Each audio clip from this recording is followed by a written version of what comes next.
This is Jonah Hill, and you're listening to the only podcast that matters.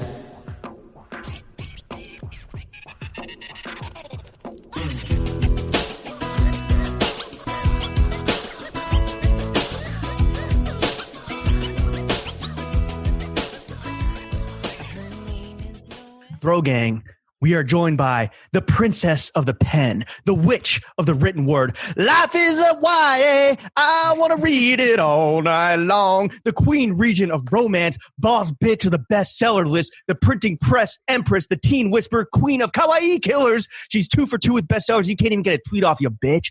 We're joined by author Mary H.K. Choi. Hi, Mary. Oh my God, that was flames. Well worth it. How was my voice? I would like to say, you said blacked out. First of all, the joke, I'm reading how it's written out. I don't think did anyone get that?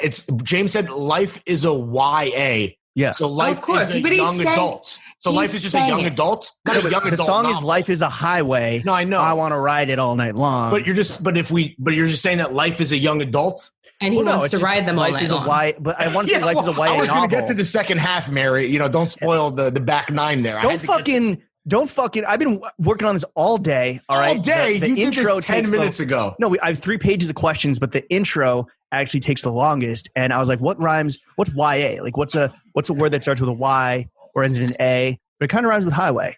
This peek behind the curtain sucks. Mary, thanks for coming back to the show. We're happy to have you. I'm so happy to have you. No, not welcome back. This is your debut Throwing Fits appearance. Well, it's true. That other podcast is not shit. This is the only podcast that matters, as we all know. That's a fact. The previous podcast endeavor that shall not be named was a different thing, though. I guess you didn't even remember The Help. We established that earlier. You did not remember Sheffer. I too was blacked out. I was too distracted from you guys talking all over me. I was just like in there fighting. Yeah. Your star hath risen, and now you're on a first name basis with other stars, such as, like, for example, ourselves. And yes, I was going to say, welcome to the club of celebrité. We're happy to have you. A lot of shrimp at the top, and no one to share it with. Exactly. Just tepid ass room shrimp. Right, exactly. We're just trying to share that tepid ass shrimp cocktail.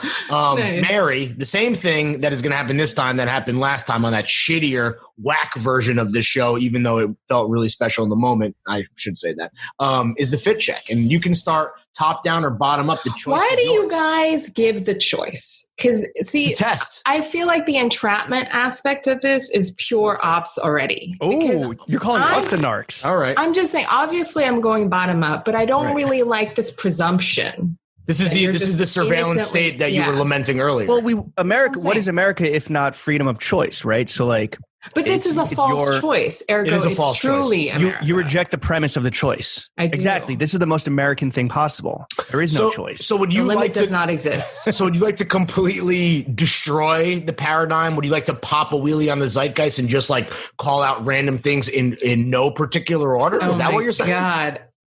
No, actually, I do. Let's go bottom up. Okay, there it is. All right. Socks. Because I don't wear shoes in my house. I'm not a fucking animal. Because you're a civilized human being. I'm a fucking Asian person. What about house shoes?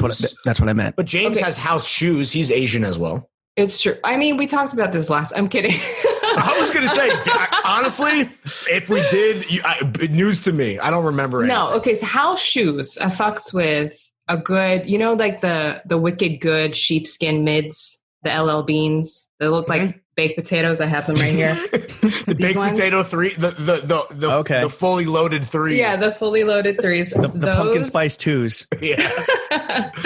Yeah. But my socks tonight for you, for special. Okay. Are the Rihanna Plain Stance collabs. Oh, right. Pre-Puma deal. Oh, the merch, the plane, the 777. The 777. Right. It was merch that they gave to the hostages. They did. Fact, right? The media hostages, minus the New York Times because they have integrity. And those came with those came with a Kit Kat bar and a 8-ounce Snapple, right? That's what you guys had for dinner? Yes. It was a very struggle situation. They gave us a tiny diamond as well. Amongst the other gifts, like rickets. Like a real diamond? Like a real small diamond. Like half of like no carats? Like you could put a jeweler's loop in and you don't get any information, but she meant it. It was an uncut gem. It was Wow. damn. It was an uncut gem. Wait, so you're telling me that right now John Caramonica wasn't allowed to get Stan socks or the world's smallest diamond? He had to forego that because he has journalistic integrity. Because that's the times. You know that. Sucks, dude. I'm sure John this is his cross to bear. I mean, he loves swag and merch. You know, he does. He is a swag lord. He is our critical shopper. Did he offer to buy the diamond from like Def Jam or Rock Nation or whatever? No, but he did tweet at us while we were hostage, ensconced and in hostage, and he had a lot of compassion, which I thought was really nice. I was just like, because he couldn't even take the trip, is what? No, because the New York Times, as you know, you guys talk to Taylor Lawrence, Talk God, like you guys know. So no one from the Times was in Cody, Wyoming, James, for that Def Jam. Oh, I guess you weren't there at that. Or were you there? No, I started the month after. Thank God. Damn. Thank God I wasn't there for Kanye month. I thought the press trips, if it was for a story. No. Yeah. Well, no, they would have just paid for regular travel. Yeah. Damn. He would, they would pay for him like a real person. Yeah. And he would arrive there. It wouldn't be like, he's not part of the quid pro quo great industry, great economy. We are open for business and always looking for new. I don't think that was ever up for question. Right. What is the wafting smoke, Lawrence? I have some incense going just to set the vibe. What kind? Shaedo, just the natural. We've talked about this. I don't know if it ever was on Mike. I don't like incense that has the wood in it. I just want the full natural stick. So. It's just no filter. Palo Santo. Yeah, I mean is it really wafting into the camera and distracting you? God, talk about fucking destroying the earth. Come on. Really? Is that extra bad? Even if it's natural incense? I don't know how science works. Well, is Palo Santo canceled? Is it problematic? I think it's like endangered or some shit, or it's like, that indigenous plant has been so fucking raped and pillaged. We have so little right now, James. Yeah. So I can't drink bread and roses. So I can't drink wine because there's no cork left? Well, you can drink natural wine that are twist tops. Yeah, get a screw cap. Yeah, well, get that natty wine. But here's the thing: some of the best wine is not that. So get yourself a sake. Yeah, that's another thing. Are you big? We know Mary is sober, so you're not drinking anything. I don't drink. Right. I mean, I do sometimes, and I never like it anymore. It doesn't work. It stopped. If you were going to drink, or let's say it was your last drink, what would it be? Last drink, probably. Yeah. What's your poison? A dirty martini nice. Up vodka. Dirty? Extra dirty? That's my vibe. Fucking like sediment. Swamp water. Like Shrek just took a bath in it. Give me that fucking scum. Exactly. Like Shrek just lightly teabagged it. Like just on the top. Just like looking like image. Swamp Thing's jizz. Yeah, I want 5 olives minimum. Shrek's testicles grazing the top. Hell yeah. So the socks are Stance custom. So what's is it her face? Can you take this? You got to show the sock to us. There's no feets on video. No feets in audio. Is this only fans? Okay, so no feets in the chat. You can't see it. Can't see shit. You need a ring light. It's her face. It's all her over, entire all over, body. No, it's not an all over repeat. It's just like one. Just one. That was like the precursor to Firefest almost. The fact that you guys got no food. Oh my god, that was fucking crap. The taste of it. The celebrities were so close yet so far. It's true. There were 0 Kendall Jenners. Yeah. You're seduced with because I remember people were like, oh my God, Rihanna came through and popped champagne and ran through Coach with us. And then you never saw her again. Right. And then you never saw her again for never saw her again. 6 other countries. Across, 7 countries. It was a mess. So that's the socks. And how long ago was that? Can we just get a timestamp? What year was that? Fucking 1,000 years ago. 2012? I was going to say 2012, but that seems like way long ago. I think it's 2012 or 2013. I think Chuck would have been 7. Yeah, Chuck was when Shine Bright Like a Diamond was a thing.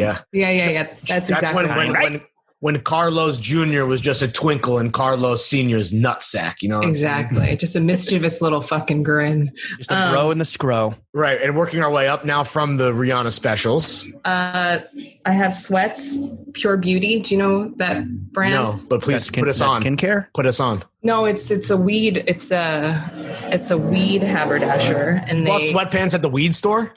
No, they have special friends and fans type offerings, and that's cool. But they're really thick. You know, nice. like how love sweat. How many C's on that? Are you VIP at the dispensary? Yeah.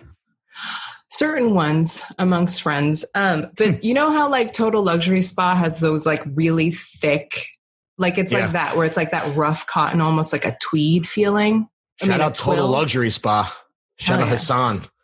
Shout out Hassan. Yay. I think he's back in New York. And then underneath, I'm wearing like a tank top from like Toto Kayo, R.I.P. R.I.P. Damn, that was that's a tough one, man. That was the best store in New York for a while there. Best store in Seattle. Best store in Seattle, but it's either them or Amazon.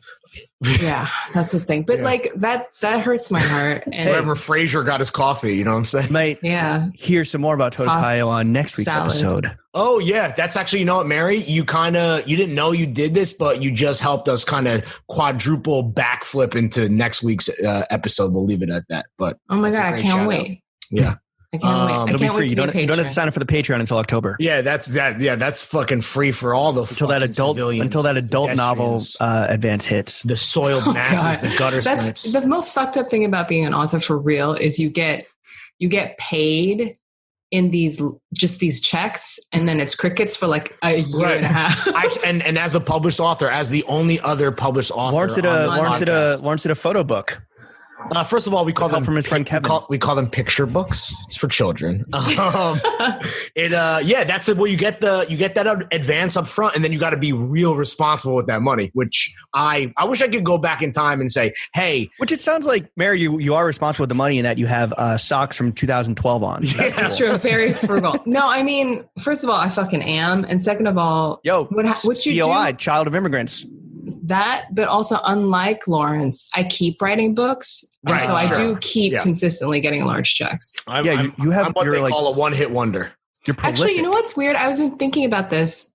Doesn't like fuck yeah menswear feel so long ago to you emotionally? Oh, it feels like a different person even pretended to write that book in the moment. Well, emotionally, Lawrence is still 22, so it's fine. Well, he was like 9 when he wrote emotion. That. Yeah. Right. Being 20, first of all, being 22 is, if you could be any age, would you not be 22? That's what I would pick. That's the best age. Being a 22-year-old woman, that's trash. Oh, okay, that's totally different. I forgot that you're bro. Every we're waltzing around the world with all y'all idiots at fucking 22. That's tough. Trash. What would your ideal age be if you had to if you like died and like stuck at an age?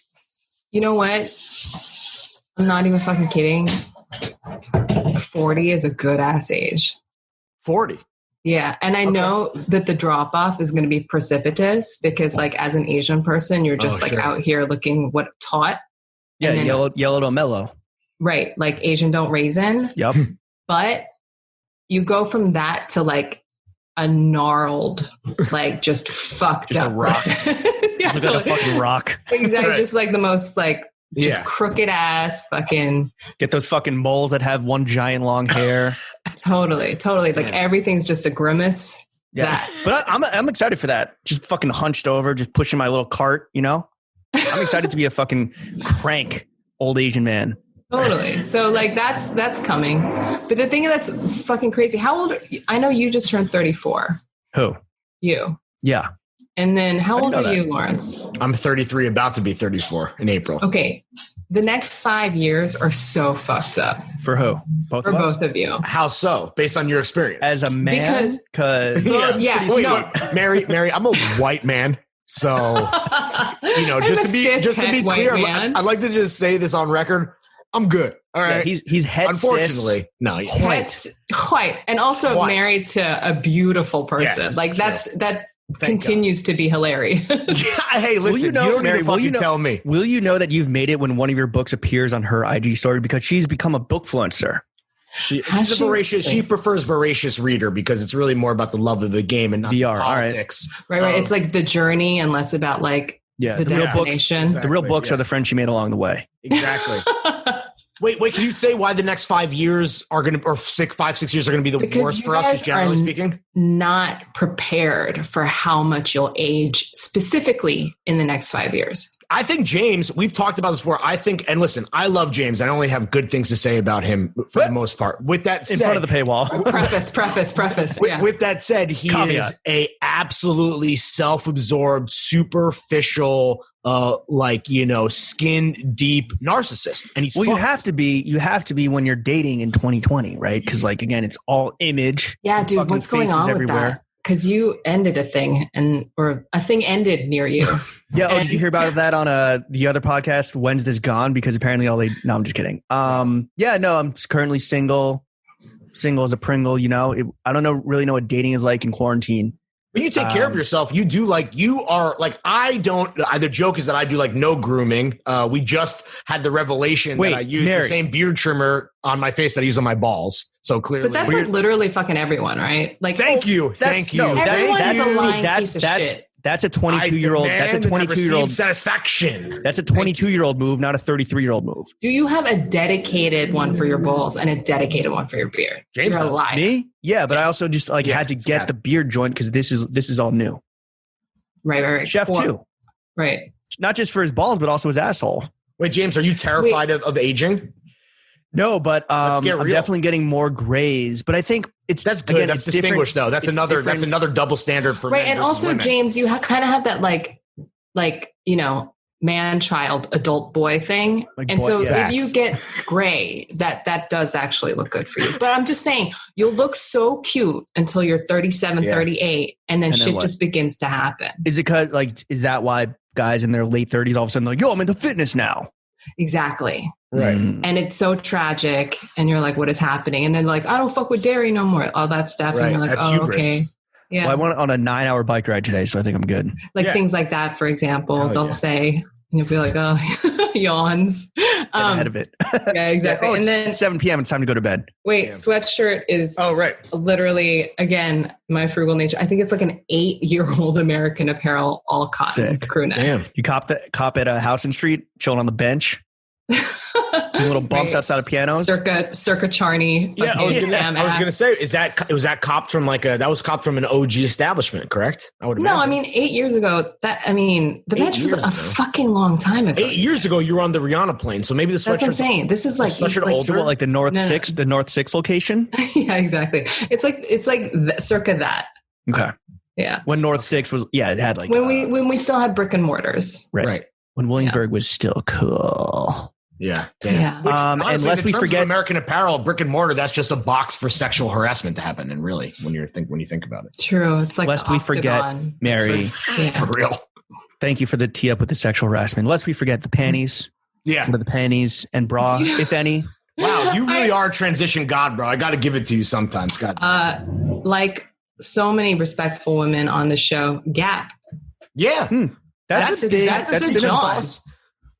Is that bad advice to give to our impressionable young male listenership, our own young adults who are going to be like, oh, I need to get my girl a gift. I'm going to buy her the If You Know Gap underwear recommended by such luminaries as pussy. Mary H.K. Choi and Nomi Fry. And Who really, the fuck is out here buying panties for their partner? Oh no! Well, that's what I'm saying. Lawrence is still 22 and still goes into Victoria's Secret and gets some fucking lip gloss for his girl. That's some like Maxim magazine advice right there. What the fuck? Hey, you guys see this in FHM? First of all, I was going to say I'm a subscriber of FHM. Okay, so put some respect. Right.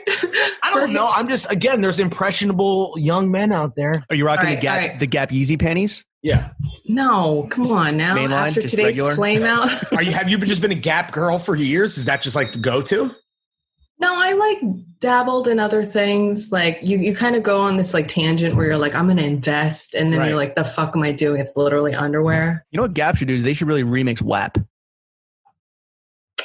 Nope, probably not. Did you hear the silence? That was so long and painful. Chef will cut that. Yeah. You may be a transition god, but you can't fucking tell a joke to save. Trying to be relevant, celebrity culture and shit. And do you have are you bedazzled, Bejeweled? You have the tiny Rihanna diamond on a belly button ring or anything? Or what? I have my wedding band. Okay. Ooh, cool. And I have my father's wedding band that no longer fits him.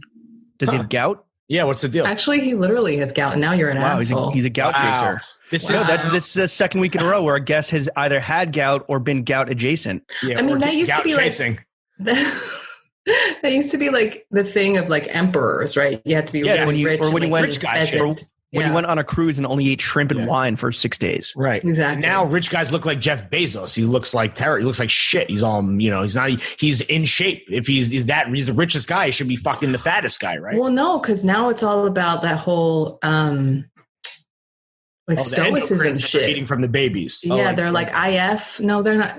like Jack shit. Like shit! Jack. He's even on his own. That's so whack, dude. If Jack is like that. You're a billionaire and you're not fat as shit, you're a fucking loser, dude. No, but like that manorexic, like eating, like intermittent fasting, eating only on Wednesdays lifestyle. Like, I think they're gonna live forever. That's they're literally trying. They're literally funding science to like live forever. Walt Disney. It's either like Ted Williams. Walt Disney.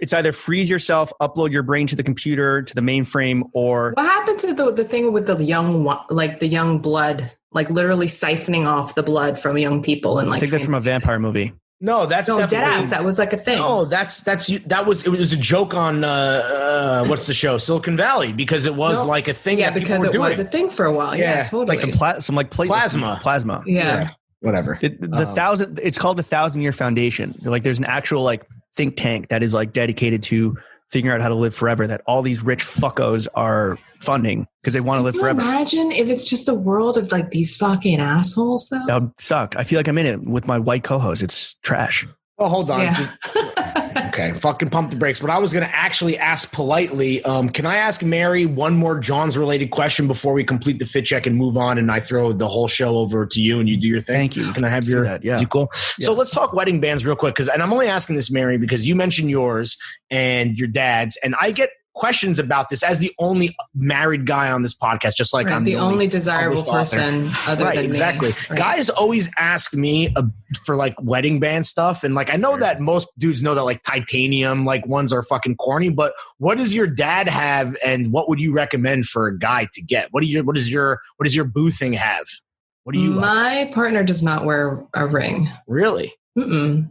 Okay. And it's actually he doesn't care for rings or monogamy. No, I'm kidding. Yeah, I was going to say, what is he really doing here? He doesn't wear a watch. He's clean. He's like not that guy. Natural. Got it. So no wedding ring. So what is your wedding band? It's just a plain gold tiny band with no conflict, anything on it. Like all I knew about my blood ring exactly is that I didn't want an emoji wedding ring. Like that fucking 6-prong solitaire on a gold band with that shit. Yeah. I was just like, that is so corny. And I don't believe in spending a lot of money on like jewelry, diamonds. Sure. Like it just has no function. There's no put the Rihanna one in there. Yeah, it's right. True. So what did your dad rock? Because I would imagine how long have your parents been married? He probably got that's an old classic Are you ring. Calling me old? No, I'm kidding. No, so his is also just gold. Normal, okay. Just regular. What's the width? That good tiger economy, you know? It's around like 10 millimeters probably. Really? Yeah. That's pretty thick, I would say. Yeah, it's thicker.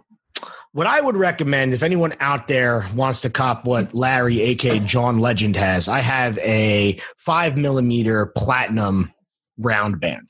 All right.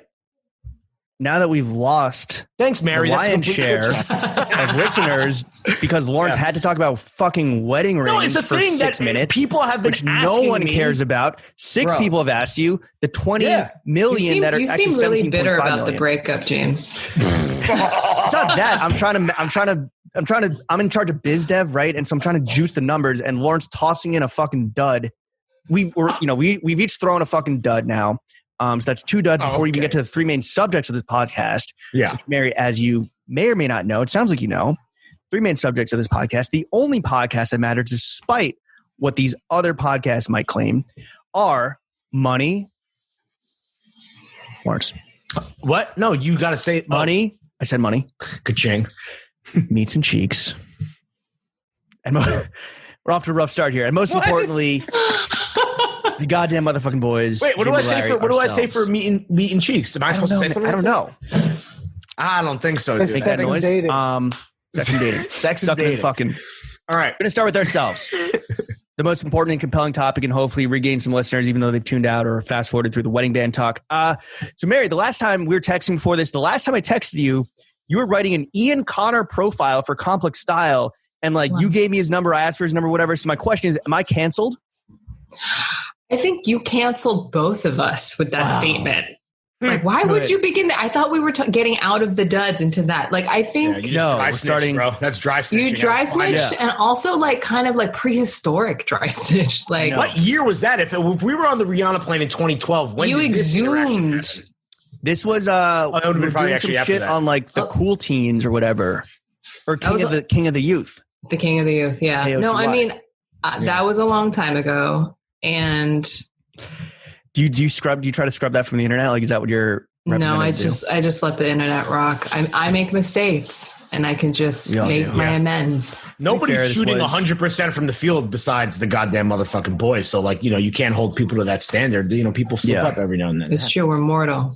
Speaking of standards, you have two YA novels out there. You got 2 in the works. We're going to get to everything. But your first 2 New York Times bestsellers, you're batting 1,000. Similarly, we're kind of batting close to or near 1,000 in terms of hitting number 1 on the fashion podcast charts every week, which we pour over and, sift through every week. Yeah, we dissect.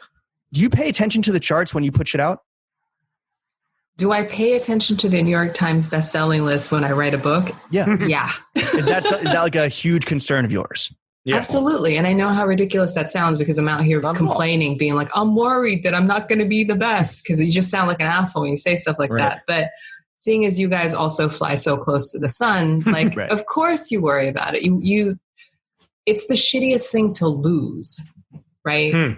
Like that fall from the top. Like, I mean, I'm never going to be that person who's just like number 1 out the gate, because that is like your pre-sale game has to be so beastly for that to happen. And the people who like go out on the top and then stay there, just like dominate for like 100 weeks, like you're just like golden forever. So like, I just try to even like get in there and cling, and then I dangle usually for like a month, which is also huge. And then I drop off. But like, to be able to get that is, nobody can take that shit away from you, right? Like you're for the rest of your fucking life.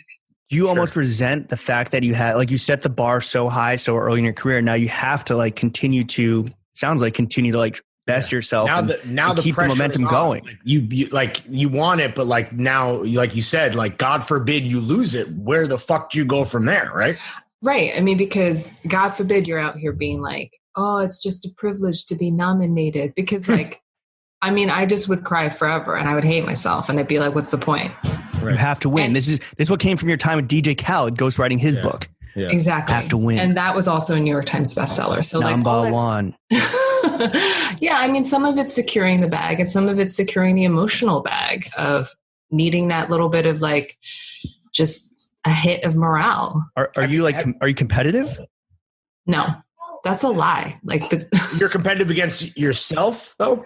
Right. Yeah. Personal bests. Right. For sure. But so at what point, because your success is emotional. I agree. Not that I think James and I have maybe like scaled the same mountains that you have in terms of like the recognition that's being sure. But again, New York Times bestsellers list is like crazy recognition. That's household recognition that like every parent understands versus James and I trying to describe professional. It's how like an actor now when they win the Oscar, they're like Oscar winning actor, actress. Right. You're now like New York Times bestseller. But at what point, I guess my question here is like, does the emotion ever inform the creative process, which is such a slippery slope where you're like, the title needs to be more clickbaity or the plot needs to be juicier, right? Like, you don't want to lose the plot, no pun intended, because you're so focused on that, chasing that emotional high that comes with success, right? You can't worry about where the book's going to go. You cannot worry about who's going to read it. You cannot worry about any of that shit, because the second you do that, you are no longer inside of your book and you are fast forwarding and doing some weird fucking dance about trying to read a book that does not fucking exist yet. And you know that if you're in a book, you're in the fucking weed. It's like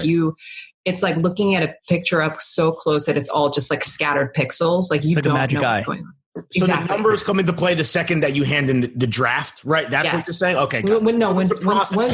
Once the anxiety has a roadmap is what you're saying. Exactly.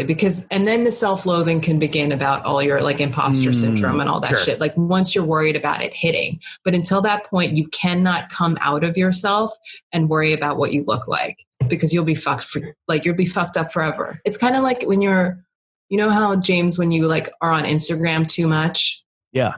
and then you just have a hangover because it's like compare and despair, and you're like, oh, that guy's beard looks so much better than mine, et cetera, et cetera. Which I don't ever think that, but yeah. Right. I'm just, rhetorically. Right. No disrespect. But like that shit makes you sick and you can't ever create from there. Right. Yeah, no, it's boxing yourself in before. And what is James start. creating the scenario? Like a cute selfie where he looks fuckable? Well, James here is curating a beautiful podcast. Yep. Sure. And organizing it largely and texting me with questions at the last minute. Largely in spite of me, to be totally frank. Actually, what is the dynamic of that? Like, how come James does so much of the work? He's a fucking sucker. No, I'm the face of the operation. Is this going to be like Call Her Daddy and like one of you guys is going to be like, fingers crossed. I didn't edit it. No, that's why we left a certain place because we knew that we'd be stronger together on our own. Yeah, we need each other. No, we need each other. It's a yin and a yang. It's the duality of man. We've talked about this a lot, I think, recently, now that we have no one else to blame. When we were at Stool Sports, we were always like, yo, the fucking evil empire. Well, look, despite now it's just, you don't have despite us butting heads and yes, like me doing the majority of making this podcast a very profitable endeavor, we have found some success. And to continue talking about ourselves, the first topic off the bat, in the highly lucrative and very crowded fashion podcast space, Lawrence and I, we're not just infamous, right? We're also famous. And I had to explain to Lawrence the difference between infamy and fame. Did not. That was the notoriety we were arguing about. Oh, he didn't know what notoriety meant. No, that's fuck you. Are you famous in like the YA literary world? Like when you first came on, I think Emergency Contact had just come out or was on its way out. You're now 2 for 2 bestseller. You have a fucking script in the works. You have another novel dropping in March. You got your first adult novel signed for who knows when. Like, you have YA clout. Fucking star now, no? Like, you can't deny that. You definitely have clout in the YA game for sure. Because when you talk about YA, that's like so many people. That's literally like fucking, like, I mean, J.K. Rowling's middle grade, and she's also like a turf nightmare. Yeah, right. Totally. Yeah. But like, so you do have people who are just like legends. Like, and some of them are my friends, but these people are huge, and you'll just see it. Big fucking flex alert. Well, I'm just saying, like, you know how are you boys with JK? Yeah, Yeah, no. Is that who? I'm like J. Caspian Kang. Like, no, but like you know how like Fail Gang are Throw gang. Oh shit! We lost the intellectual property. It's totally fine. Just keep it pushing. Pretend it didn't happen. All right. You know how your squad or like there's no eraser on this pencil. Rogan. Your fan army. You know how like they're passionate. Yeah. But they're kind of concise. Like the Navy. Right. Like the Navy. But they're like concise. Like people who fuck with me heavy, but then the people outside of that have no idea. What are your fans called? They don't have a thing. Choi Boys. Why would they be boys? Yeah, that's why I said I said toys. Yeah. Toy. I mean, from like a graffiti standpoint, like why would they be called toys? The HK kids. Totally. Yeah. The Merry Fairies. Oh, yeah, the fairies. That's pretty good. Yeah. Cooking? Does your fan base, like, are they rabidly engaged, like sliding to your DMs, hitting you up? Do you get recognized on the street? Like, how do you engage with your fans? Actually, sometimes I'll get recognized on the street just by just random Asian heads. Like it's like some thing where it's like, oh, were you on Vice? And I'm like, yeah. And they're like, I'm Korean. I'm like, that's weird. But like, what if they're wrong? Are they being racist? I mean, like, are you that woman from sure. I don't know. I'm trying to think of an Asian thing from Crazy Rich Asians, and you're like, no, you just I think wish, man. Yeah, right. You just say yes. Yeah, totally, 100%. No, I mean, like, I can tell when I'm at a book thing, like who reads me. They usually dress like they're from the 90s, all black. They have very, very good eyeliner game, right?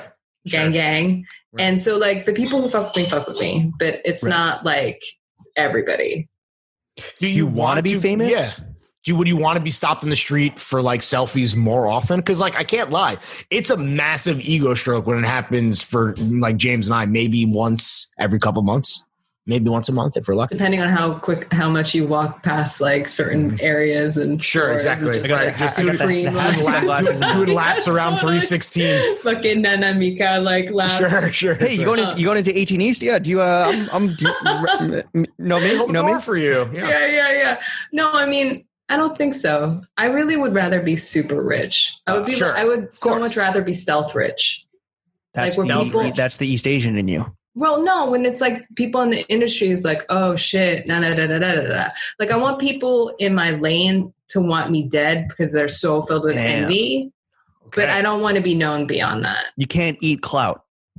Exactly. No. Can't pay your rent with clout. Can't eat it. That's for damn sure. Well, look, in your constant obsessive quest to get super filthy fucking Bezos rich, you're dropping. I'm not trying to be like Bezos rich is fucking problematic, dude. Like Bezos rich is some shit where like Bezos can't live his life without some fucking person on Twitter being like, hey, why don't you solve world hunger? Does anyone ever think about what Jeff Bezos is trying to do, huh? Does anyone care about that guy? Jeff Bezos why looks at does his Twitter Jeff replies? Bezos wasn't it true that Bezos for a while was the only person he followed was his ex-wife?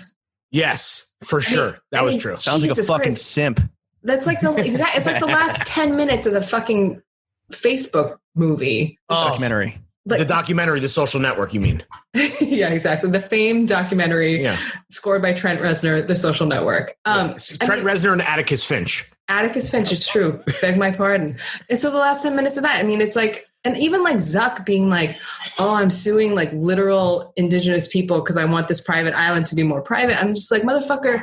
Yeah. If that's how your vacation has to be because you're so hated and you're so problematic and you're literally trying to run away from your own fucking soul that you need your private island to be that private, I'm like, levels B, like, why do you need your life to be this way? Bezos too. Why do you need to destroy? Is that where Zuck was when he was in the fucking white face with his juicy dumper out? Is that where? He was wakeboarding or kite surfing or some shit. I'm not super sure. He was wakeboarding and shredding gnar. He was in Kauai, Hawaii, which is like the most undeveloped. I mean, I knew he wasn't like skimboarding in Seaside Heights, New Jersey, but I didn't know if he was like on his private island. But like, what is his life? Like, wherever he goes, there he is. Like, what kind of fucking nightmare shit is that? Do you know what I mean? Look in the mirror and you're like, oh, why do I have to be this like Borg baby? Like, well, you don't want to be Zuck rich, you don't want to be Bezos rich, but you don't want to be Mary H.K. Choi, whatever the fuck you call yourself now. You want to be somewhere between. I want to be wealthy. I just want to buy stealth wealth.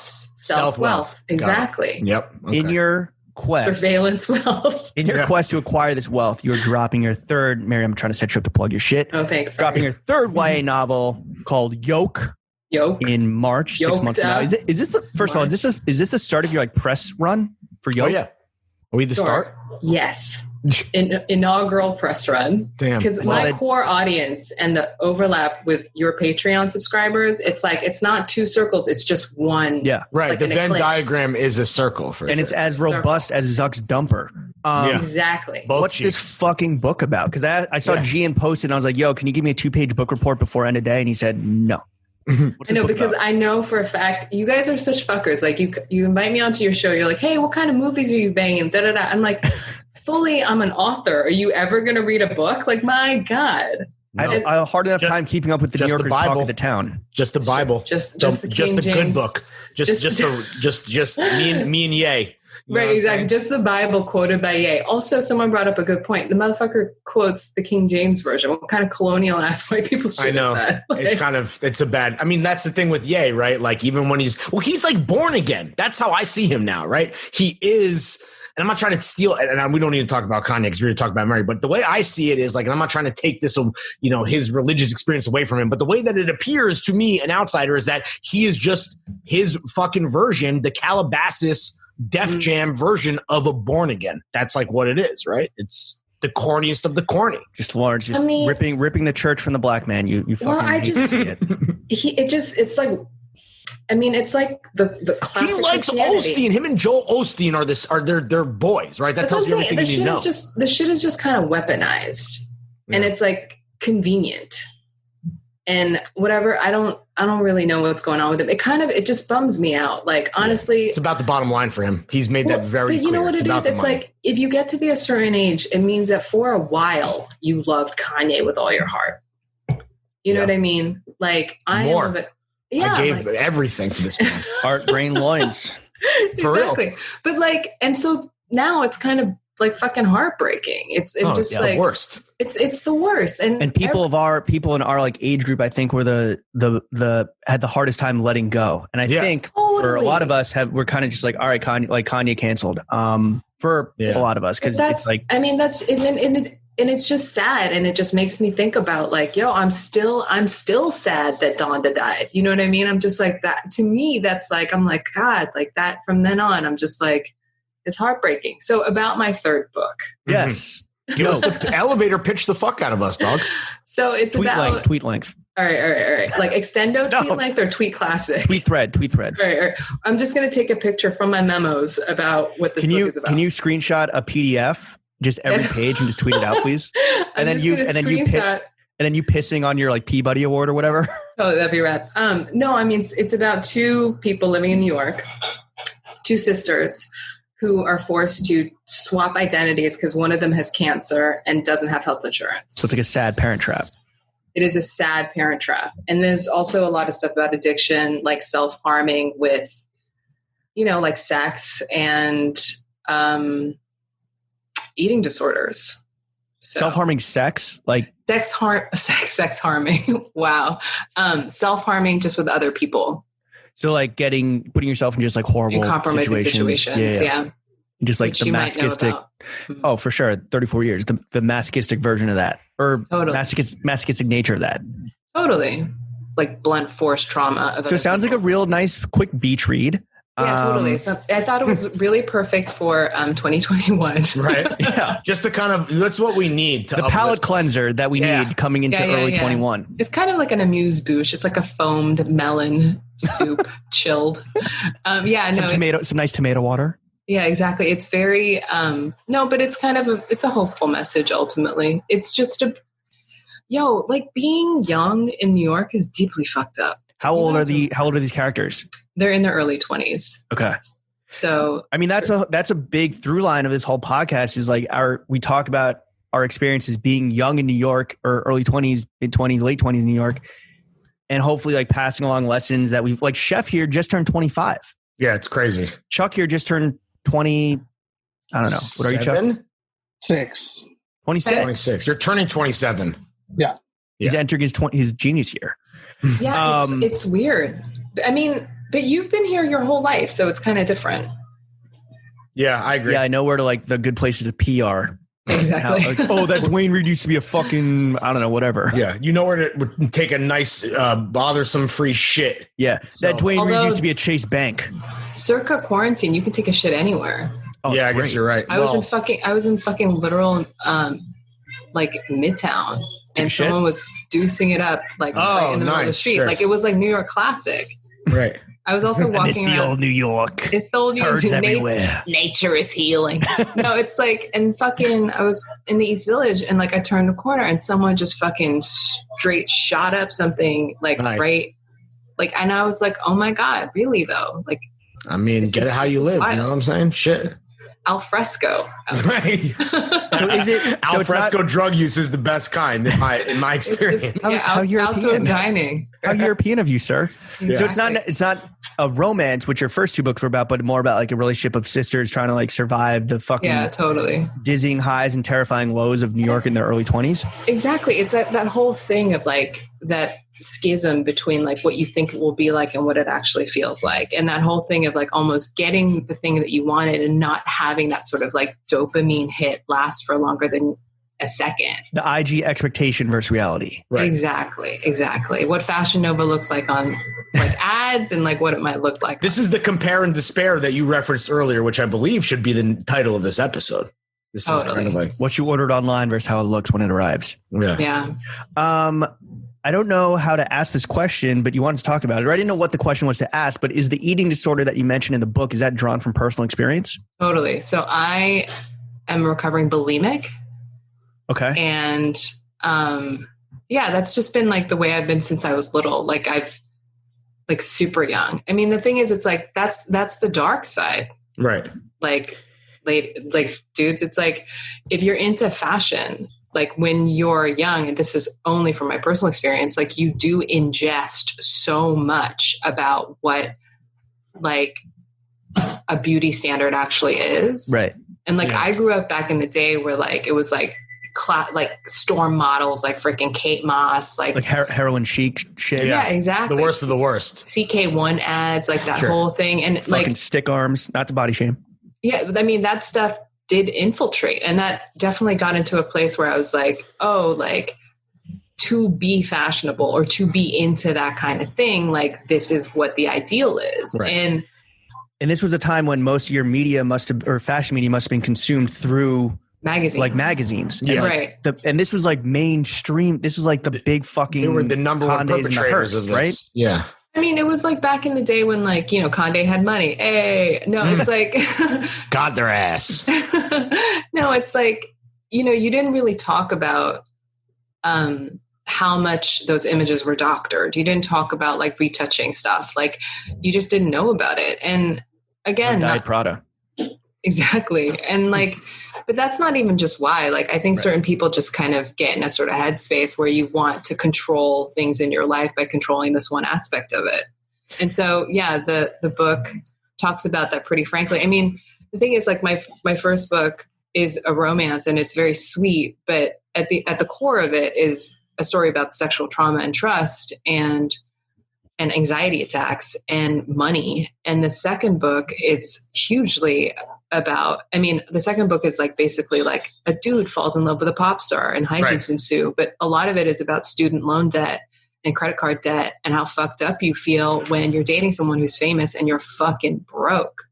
And so the third one is about relationships and like New York and how exciting that shit is and like, you know, school and just being in this town that can be so dazzling, but also being really fucking sick. Right. Did the eating disorder or the external factors that contributed to it, did it like heighten or worsen when you moved to New York as an adult and you were like a cultural reporter, for lack of a better phrase, and surrounded by like cool, hot, young fucking fashion and like all that shit? Like, did that not help the cause? Well, I mean, when I moved to New York, I lived in a rent-controlled apartment on Lafayette between Prince and Spring. Damn. And it was rent-controlled for $700. Sheesh. Be careful what you wish for. As I'm saying. And my deli, like my freaking bodega was the one that all the models used to go to. So I would literally just be in there, like just scrubbed out, just buying some, I don't even fucking know what. And it chopped cheese. Exactly. Well, I mean, back in the day, they didn't really have that, but like, you know, whatever. Doritos. Salsa. You're buying Doritos and an Arizona iced tea. Exactly. Wait, yeah, some paste pecani salsa and that was your hint of lime. You're a Tostitos hint of lime. Yeah. Salsa girl. That's what. No, I'm from Texas, man. Like I fuck with real shit. But like, yo, so my dad's sister married into the Pace family. Shut the fuck up. Is I'm related to the Paces. Yo, Mary, we'll talk offline. That also, my wife, who's also from Texas, she's a Pace Picante. That's the thing. That's made in New York. New York City. No, so like the Pace Picante shit though, she fucks with that as its separate salsa category though, right? For breakfast tacos, whatever, but not like for actual things. Totally. Yeah, I mean, you would have to listen. You could go on her salsa podcast and get the details.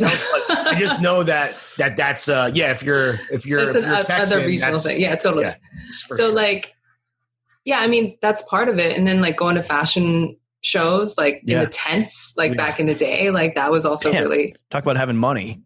I mean, that it was a different time. They served Fiji water everywhere. Like, you know, just pour that shit out. Yeah. I don't like these tiny bottles. No, like you did see it. And that was like kind of the standard. Right. But then, you know, you sort of come into real life and then you realize that the truly fashionable people wear uniforms. Right. That they're all super stylized and it's all about the theatric nature of like personal style and not just being like a giant fucking praying mantis looking motherfucker with like whatever couture.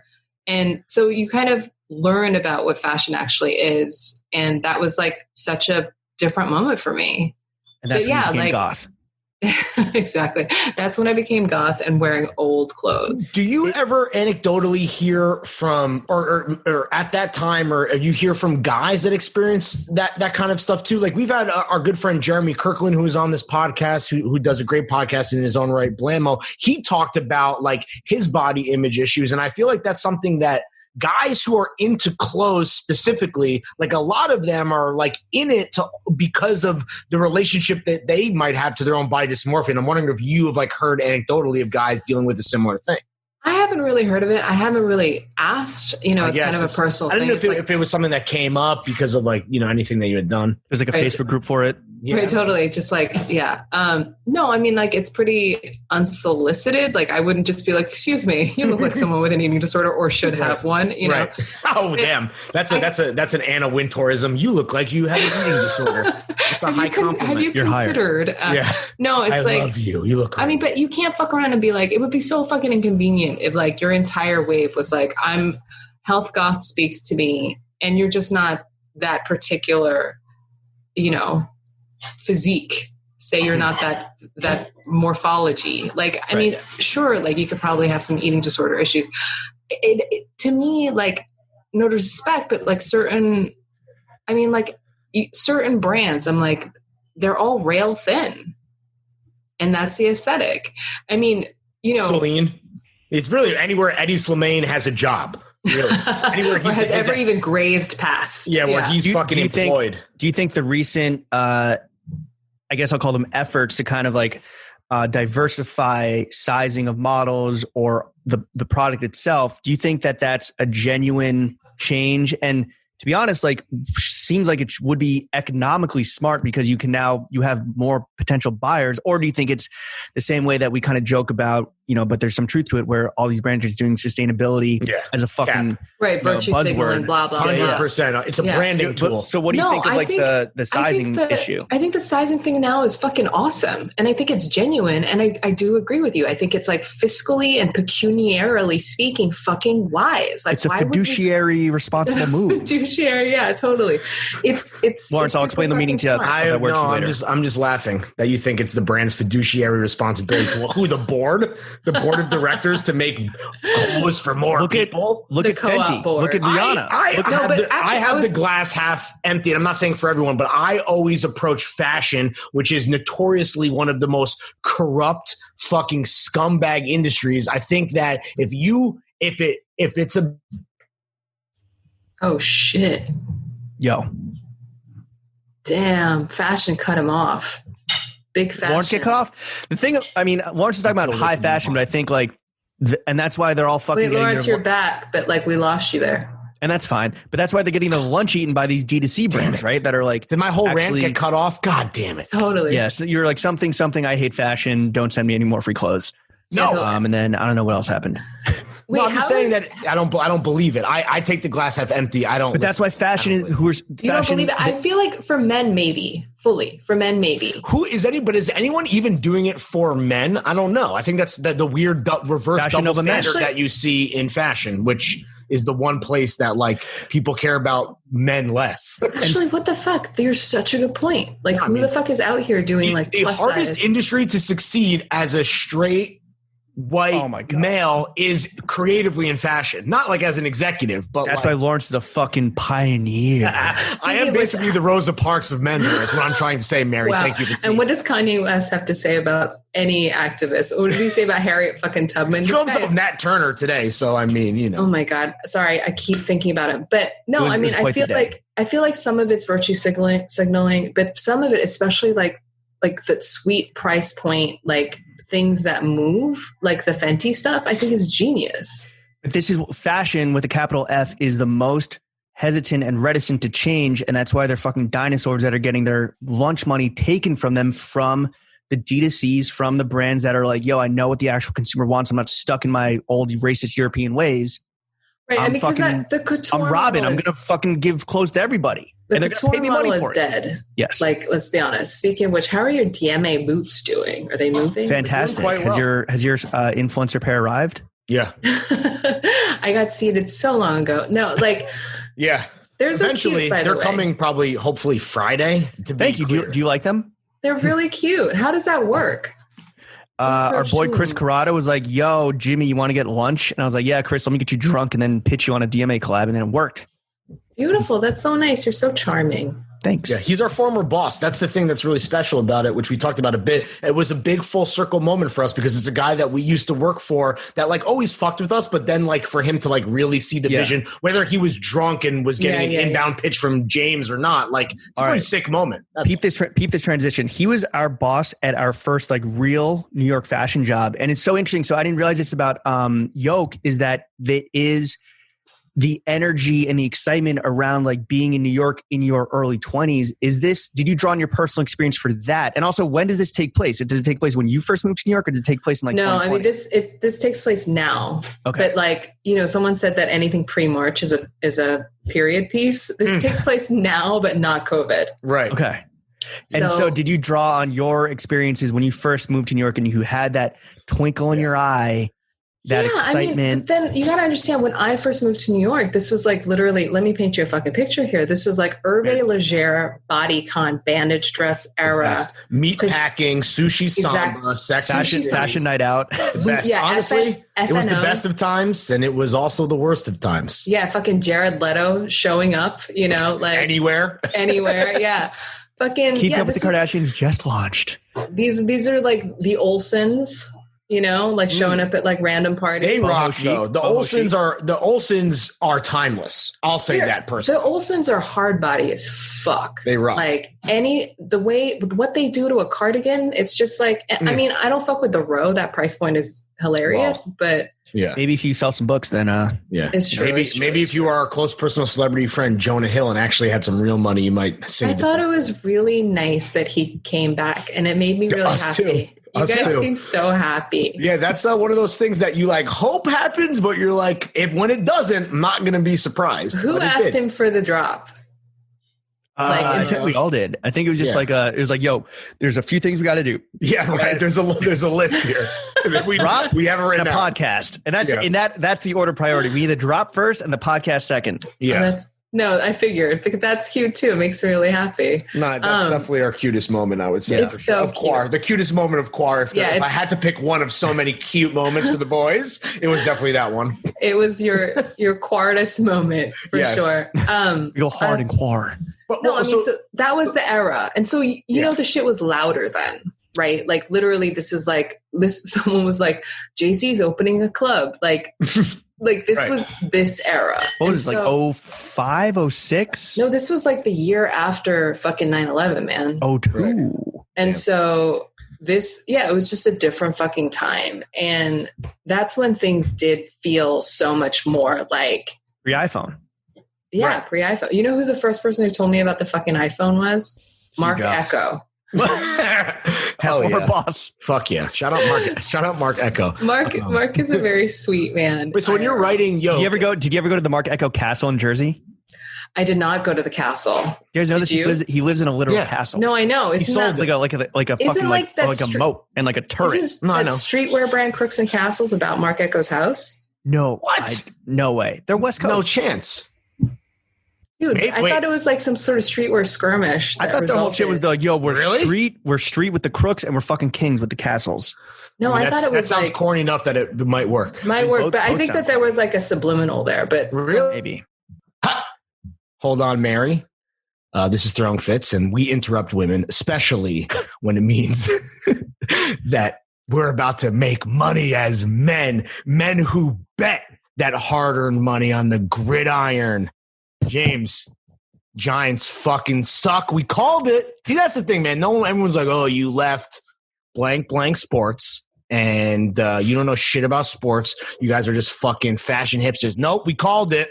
We knew the Giants were going to be fucking straight trash, and they proved us right. You know, I'm betting against their ass. I'm taking all the free credits that we got from WME. Shout out Josh, the boy, and betting it all against fucking Danny Dimes. Yeah, Don best case scenario. Fucking up. If the Giants win, I'll fucking lose the money. But when they lose, I need to get something for this emotional strain, terrorism, turmoil, as we said last week, as we so expertly dubbed it, fucking cleverly. New York football Giants syndrome. We should have a football podcast. We called that the Giants were going to lose when down 16-0, and guess what? They lost. Yep, we knew it. We absolutely knew it. My bookie is where James and I, the only podcast that matters. That's where we bet, and we only bet there. It is a website and it is an app, and you can use promo code Throwing Fits. James, how do I spell that shit? I don't have it written out here, so I'm going to wing it. THROWINGFITS. I'm illiterate, so I can't confirm or deny if that's how you spell it, but use promo code Throwing Fits and get your deposit doubled up to a rack, a stack, a G. Band. a band, and bands will make her dance. So bet now, so that you could have cash to use tastefully to pay sex workers and compensate them. My bookie, a better way to bet, bitch. Like, you're very cool, but like, you're cool for like, and we're cool for our age, right? These are fucking Zoomers. How do you tap into the zeitgeist for them?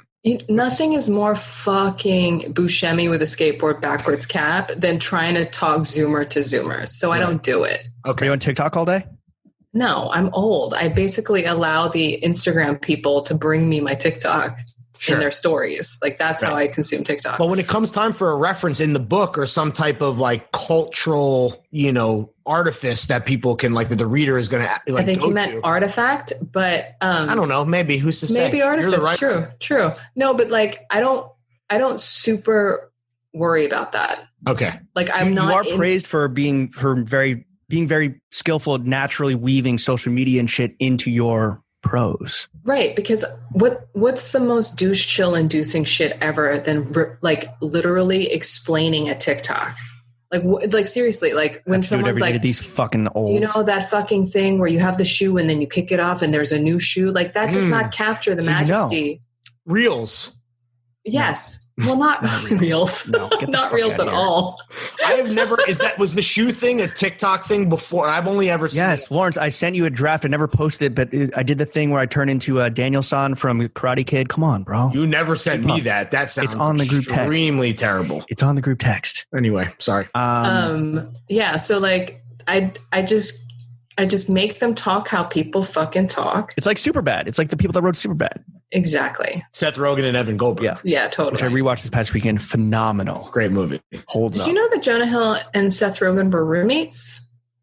No. Did not know that. And that also... It never came up when we talked to her.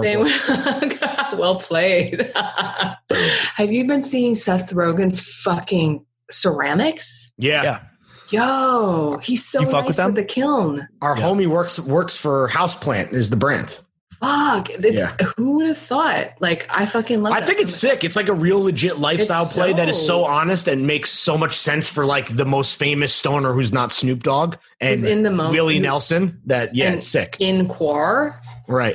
Also, that shit makes me feel like not having kids is the way to go. Kids are mids. That's this unofficial stance of the podcast on children. Yeah. Kids are what? Kids are mids. Fuck them. Speaking of which, transition God right here. You just recently announced that you're moving away from YA, young adult, into adult. You have your first adult novel in the works. I guess my first question is like, what does that exactly mean? Does that mean you can say like fucking like the characters can actually like put dick in vagina? Like, how does that work? First of all, that already happens in my books. Second of all, Seven Penny fucked? No. Okay. They're innocents. Did they make love? Did they make love? They make sweet love. They're in Texas. They can't afford to accidentally get pregnant. Dude, that's so real. Facts.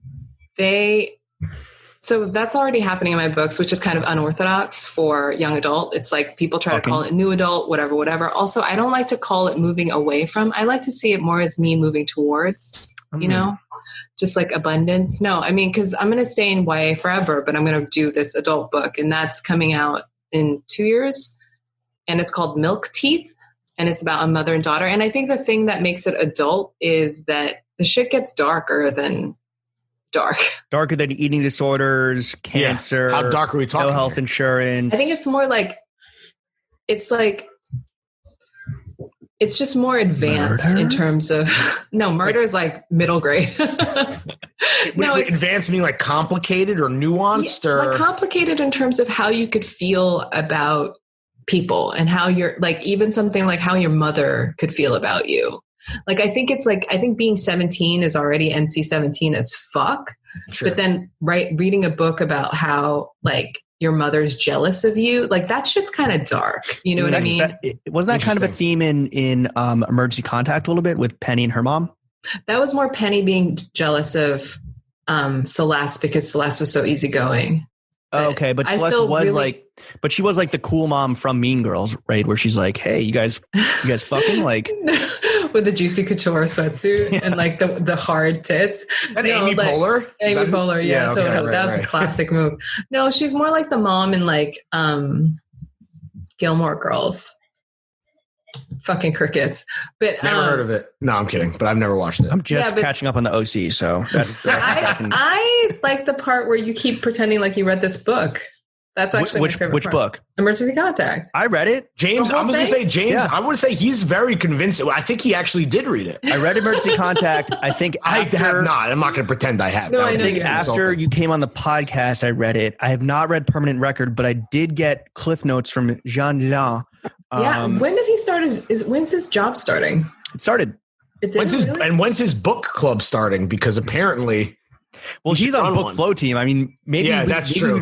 Maybe we would read your book if you put us on flow team. Let's save that for constructive criticism. But yeah, I mean, that's a fair point. You know, who's really to blame here? Fair enough. It's me. It's all me. I'll definitely get you guys. So there's graphic sex through all your novels. So I'm definitely going to cop up Permanent Record. You're doing a great sell for all of the audience at home for you guys. Yeah, totally. I'm just it's basically porn. Is there like, do you approach the two genres and for lack of a better, they are categorized differently, right? And I'm sure that's like an industry thing, not necessarily like the art form. Like I'm sure obviously a ton of YA could be considered A and a ton of A could be YA and vice versa. But like, do you have to, whether it's from a creative standpoint or a industry standpoint, approach these two genres differently? I don't really think so. Like there's no point where I'm sitting there being like, here I am writing for teens. You know what I mean? It's just more like, I think again, like going back to like early 20s, like, yo, being that age is so fucked up. Like every expectation of you is that you're an adult and you should know what you're doing, et cetera, et cetera. But like, obviously you're just out here flailing. And so I find that discordance kind of like interesting. And that's what I'm interested in. So that's what I write about. Like, God, do you guys, I know you guys talked earlier about how you love being 22, but like, do you remember being fucking 22? Do you remember like that level of desperation where you're like, fuck, what's going to happen to me? Just taking little airplane bottles into bars and ordering Diet Cokes and then being like, no, I'm not drinking tonight. And then just like showing up later, just like hammered. Like, yeah. Again, I'm a straight white guy. So I was kind of fucking, when I'm talking about flying too close to the sun, God damn, I was living in the sun 24/7. I was in the zone all the time, like Viggo Mortensen in Eastern Lawrence was not in New York yet. He was in fucking North Carolina or some shit, getting his haircut. That's fair. I wouldn't have been back in up here because I guess. When did you move here? I probably was like 24, just 23, 24. Well, we talked about this. Actually, Mary, if you become a patron, you'll have access to a episode of Boys Only where we talked about being 25. Yeah. And for I wrote my book at 25, Mary, actually, so I was back here. And that's kind of crazy when I went back and did But that's what I mean. Like, that's the thing. When we talk about like that version of you feeling like a different person, when you were writing Fuck Yeah Menswear and people didn't know who you were, because that was a glorious time. Actually, someone emailed me being like, is this you? And I was like, I'm so fucking flattered. But didn't that feel crazy? Didn't you feel like you were fighting for your fucking life? For sure. You didn't know what was going to happen? I guess so. I definitely was trying to feel, I wanted to be important so badly in an industry sense. Like that was, I don't know. So that was desperate. And I think young people have that where it's you seek approval from But that's also, I think, a personal philosophy of how you, like, do you have like an end goal that you're working towards or you just kind of like live life every day, day to day? Me or Lauren? No, I think it's when I was 25. It's two different ways of living. Well, it's and when neither is wrong, it's just kind of like that is a bit informative of like your personality and like kind of how you approach things. I disagree. I think if you have the luxury of just being lazy ass and being like born here and raised here, that's one thing. But like if you're here and you brought yourself here, that's already like an ambition supercharge. Mm-hmm. I guess I have no idea what it's like to like move. No, I think that's definitely, I think you kind of I don't want to say take it for granted. I'm not trying to be a dick, but yeah, it's different for you. It is different for you. And so like the people who end up here, it's like, we feel like we have like. You grew here, we flew here. Exactly. Well, that's racist. We don't say that. Only I can say that. What? Only you can say that. It's a Australian nativist term. Oh, well then no one can say it because you're not. We grow air, you flew air. Or whatever. No, so I guess, you don't have that like, I I've never had that. Like, I need to make it and survive and thrive, or I'll. Otherwise, I'll be homeless and I'll be gone. I'll be kicked out of the city. I'll be gone. Yeah, like it will physically eject me. I will be Kanye bearing out the fuck of New York. You know what I mean? And like, that's terrifying. Yeah. And then. And being broke in New York in your 20s, that's despicable. I do think being broke in New York was easier as little as 10, 15 years ago. 100%. Now, I don't think, well, I don't know. Like, I don't know how people I guess Chuck's broke and like Lawrence is broke. So I don't know how you guys do it. But like, no, I don't know how people live here now. The rents are fucking a joke. And also, not now. Now's the time. You want to fucking move to New York. Move to New York right now. Yeah. Nothing's paying anything. I mean, Mary, you've been here for so long, and this is probably the most like callous thing I could say. But I've been thinking this for a minute where it's like, yo, New York is too crowded. You need to get all the fucking mediocre people out of here and make it possible again for like immigrants, creatives, artists, people like non-finance, non-law people, the ability to come here. Like, you need to enable that somehow. And like, this is really fucked up, but like a pandemic in a lot of ways enabled that, where, okay, like a lot of people that can't afford to move or go home if they want to, like it frees up a lot of real estate. A lot of rents go down, so you can like launch your business. Do you think rents will go down? I find that rents are going down. I know, but like there's going to be a bottom to that, and I'm like a little bit. It's not like these like cute apartments in like Brooklyn brownstones are going to go down. You don't think so? I mean, probably not.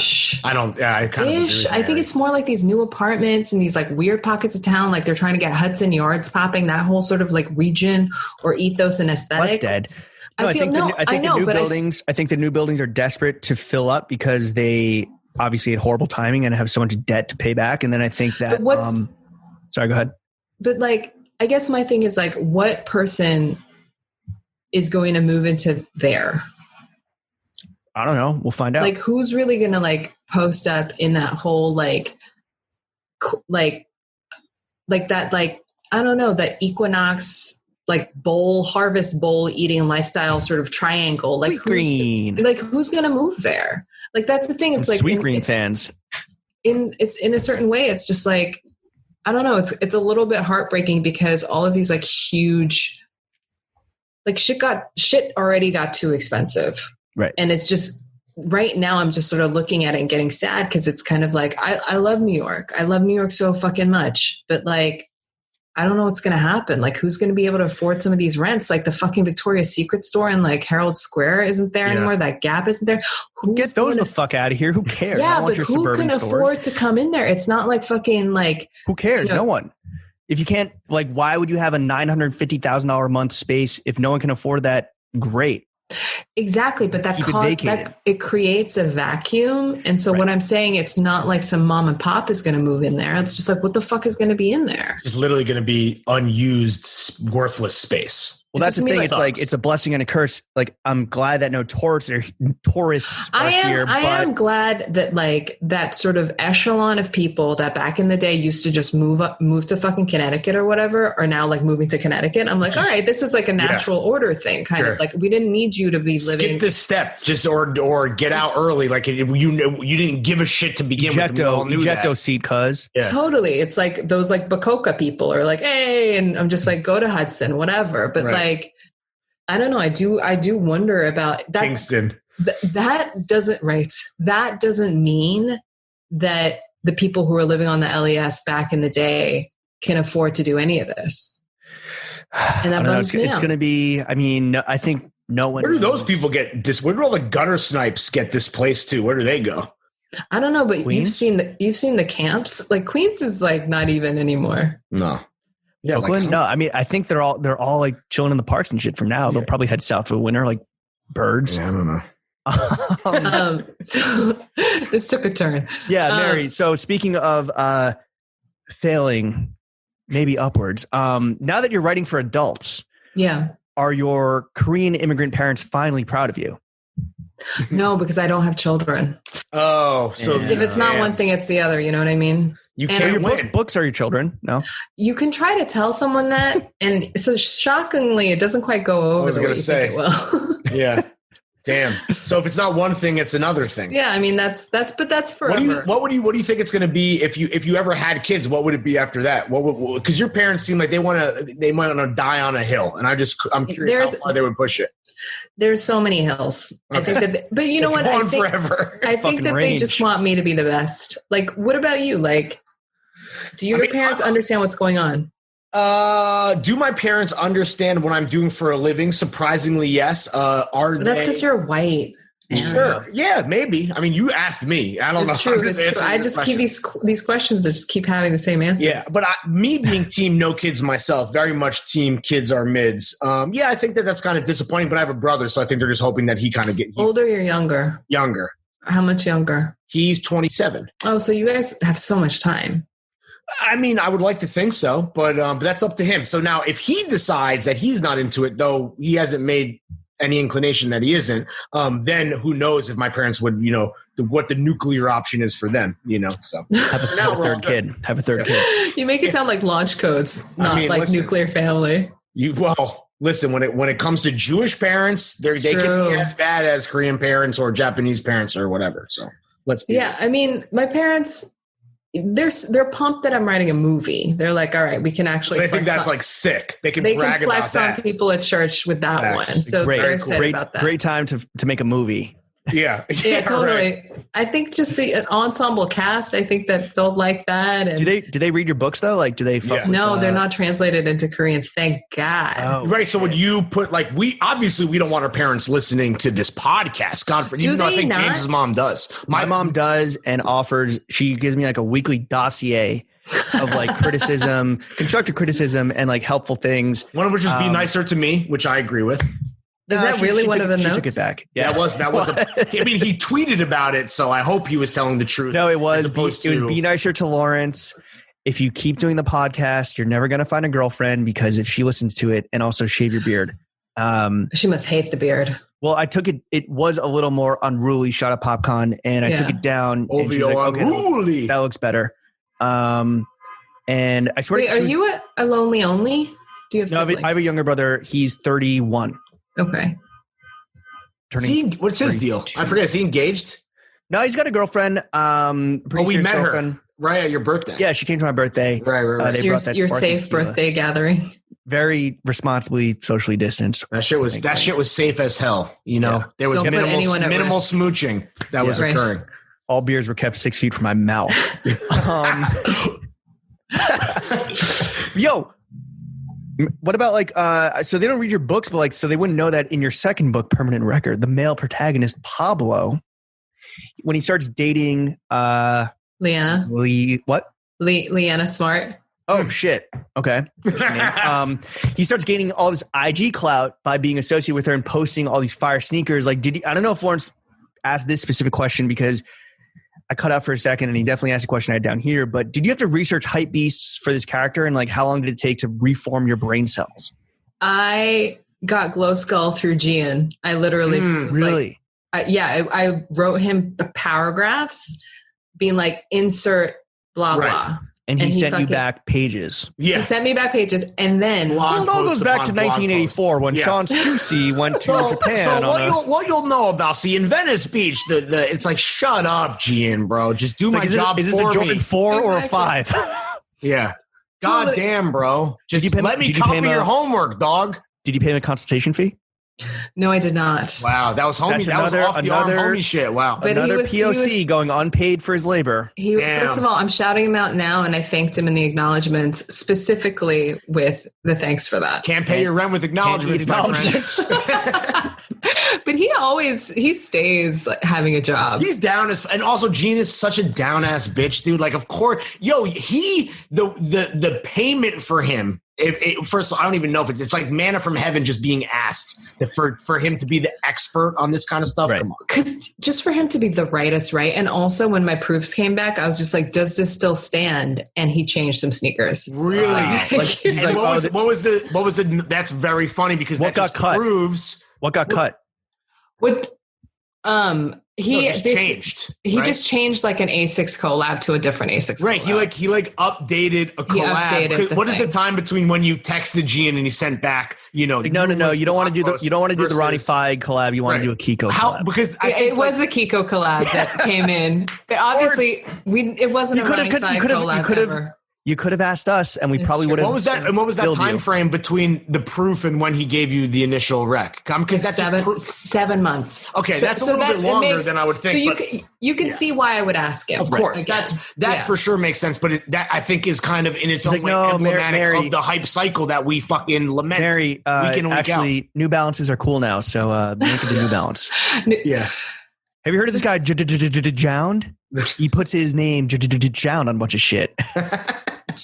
That's such a classic. And I'm so glad it's still happening. I agree. I don't know why James is hating. Justin rocks and Jound is good. I'm not hating. I'm just like, I'm making fun of the whole fucking hype cycle. That's what it is. But that's not a cycle because it's just ever present. This man invented Tumblr. Put some respect on his name.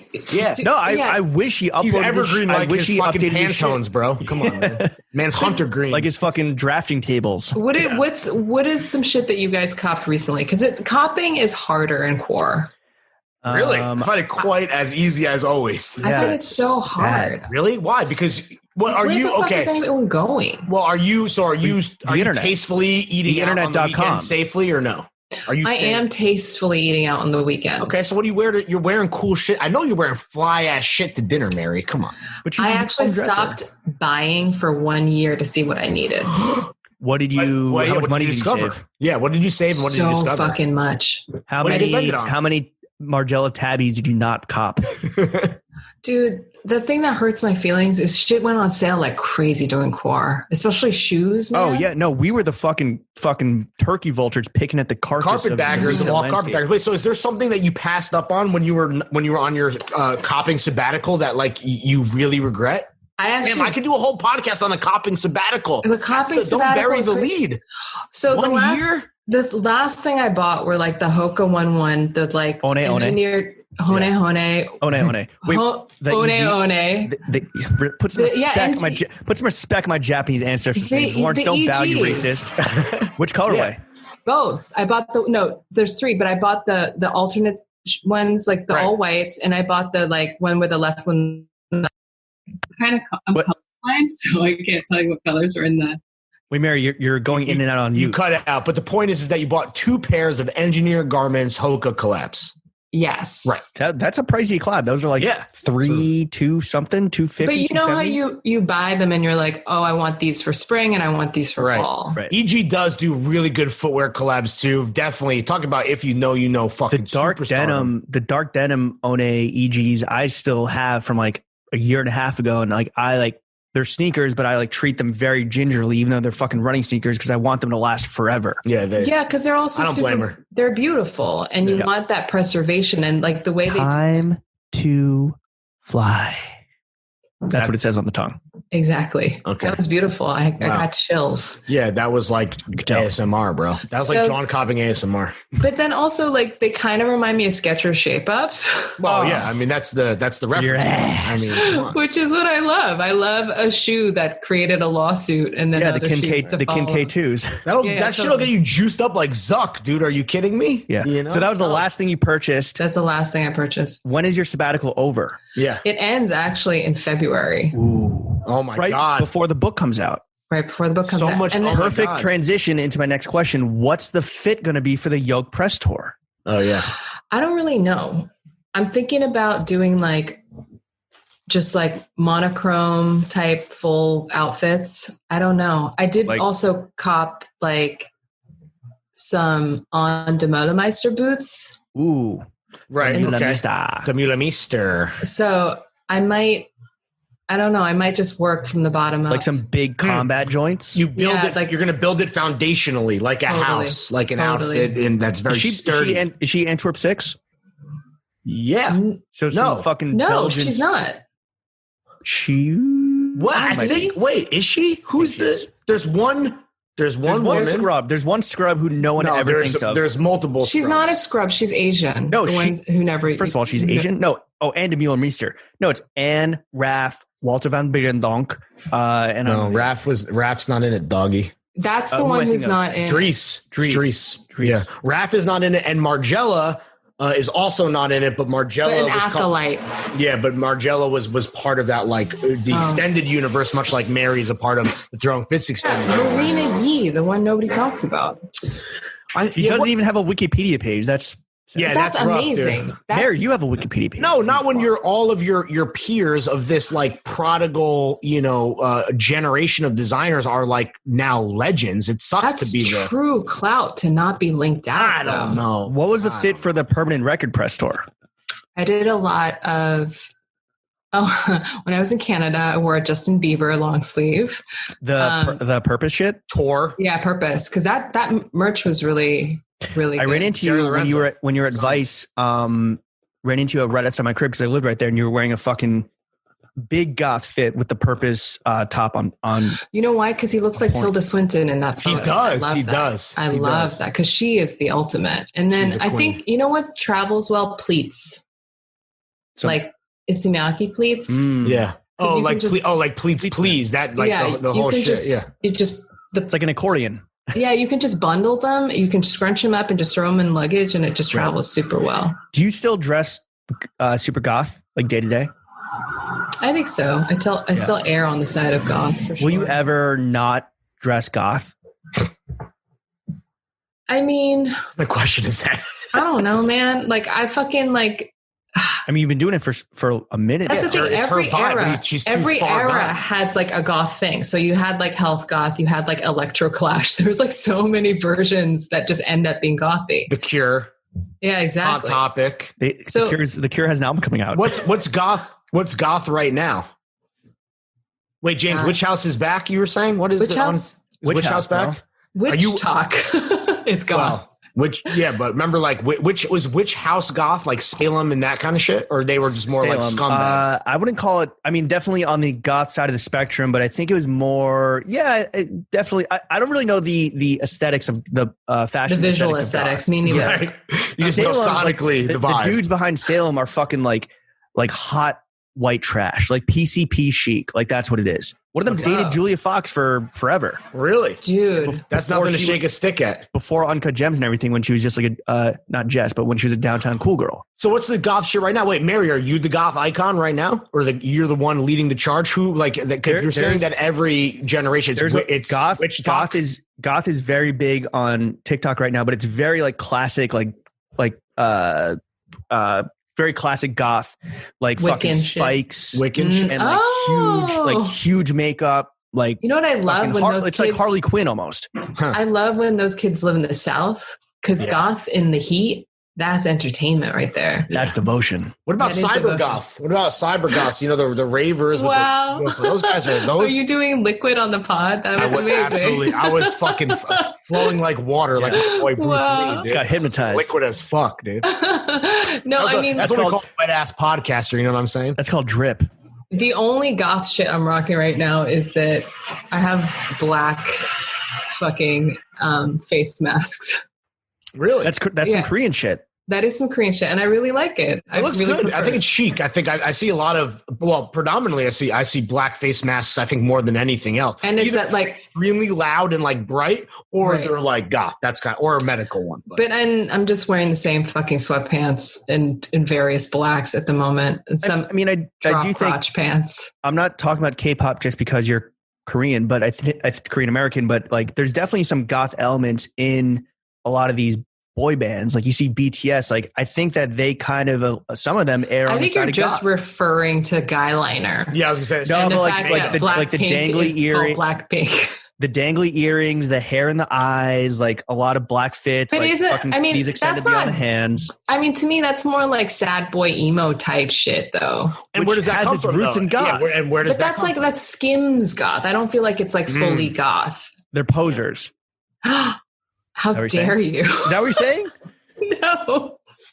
No, I mean, so you heard it here first, Mary. Right. BTS said BTS are posers, and they fucking exactly suck. that printed. Everything is copy. Yeah. No, but like, I don't know. I mean, the world is goth as fuck. We're in an election year. What do you want? Like, Kanye rants are goth. Like everything is so dark. That's what it is. I mean, that's a good episode title. Change. Kanye rants are goth. Yeah. Climate change is fucking goth. Like, goddamn, the sky's on fire. Fires. The fact that fucking West Coast shit is migrating eastward. That shit is goth.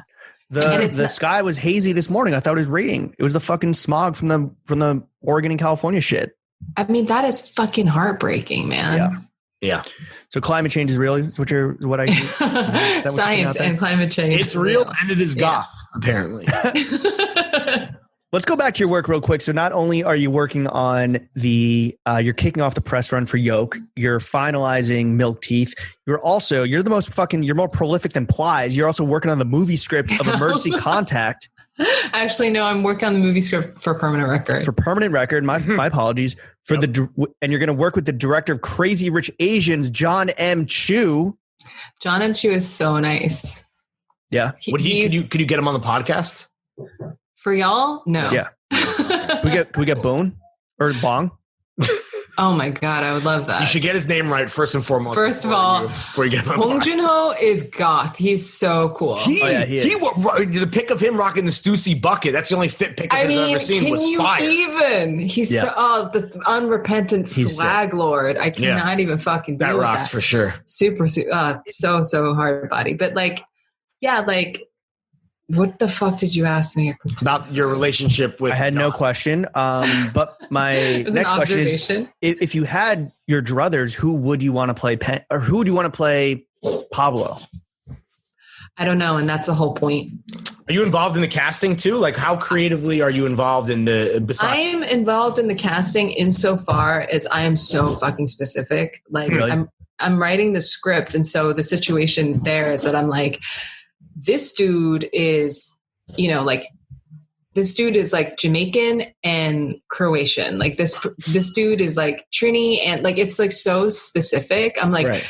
And I'm available, by the way. Thank you. Thank you so Chuck much. is we do have one of the most diverse Chef podcasts. And Chuck are available if you want to cast, the next great. Their rates are $100 a day for Chuck and $200 a day for Chef. First of all, we're going to be a guild production, so SAG, whatever.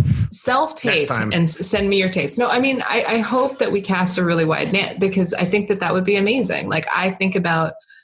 You're telling me you want a black person playing the black character? Because that's revolutionary when it comes to Hollywood.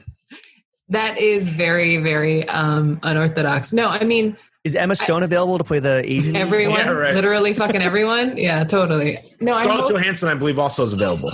Yes, the two of them. They can play all the roles just together with different wigs. I don't know. Like, I hope we cast a wide net. I'm not really sure. Again, you want to be involved in the film, but beyond just adapting the script? I would love to. Like, I would love that. Like, I think that being on a situation like that. I mean, the thing about being a writer is you have homework forever, right? Like, you have to go write it, and that can be such a solitary thing. But like, I think there's a collaborative element to making a movie where you like literally erect a little town, right, and bang a thing out, and then just. Like, I think that's amazing. I think is that your dream to like be on set whenever it's going to be safe to do this? You want to be like in the weeds of the production? Is that, I don't know if that's the current arrangement, but that's. I don't know if they'll let me, but right, but you would. Get this crazy specific bitch out of here. We need all white people in here. Get this fucking. I need nuance. No, but like Get this crazy rich Asian out of here. Get this goth bitch out of here. Crazy goth Asian. Crazy Yo, goth that's Asian. a film. Crazy Goth Asian. That's the title of this episode. That's a dude. That would be like because this pod's a motherfucking zoovie. Chuck, write that down. Crazy Goth Asian. I would love the movie poster for that. It'd be like The Grudge or some shit. Like I would love that. No, but I don't know. I want to direct. I want to write. I want to create. I want to do all of it.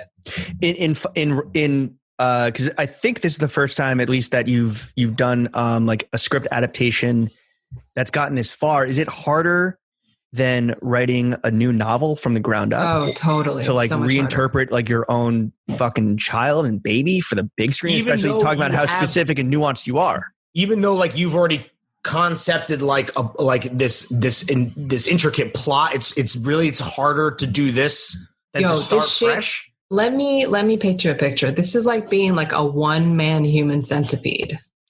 You're eating your own ass. You're eating your own ass, because here's the thing: you're revisiting your book and you gotta remove some ribs like Marilyn Manson.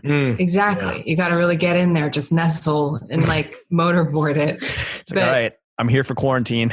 No, it's like in my own asshole. Yo, that's what it is.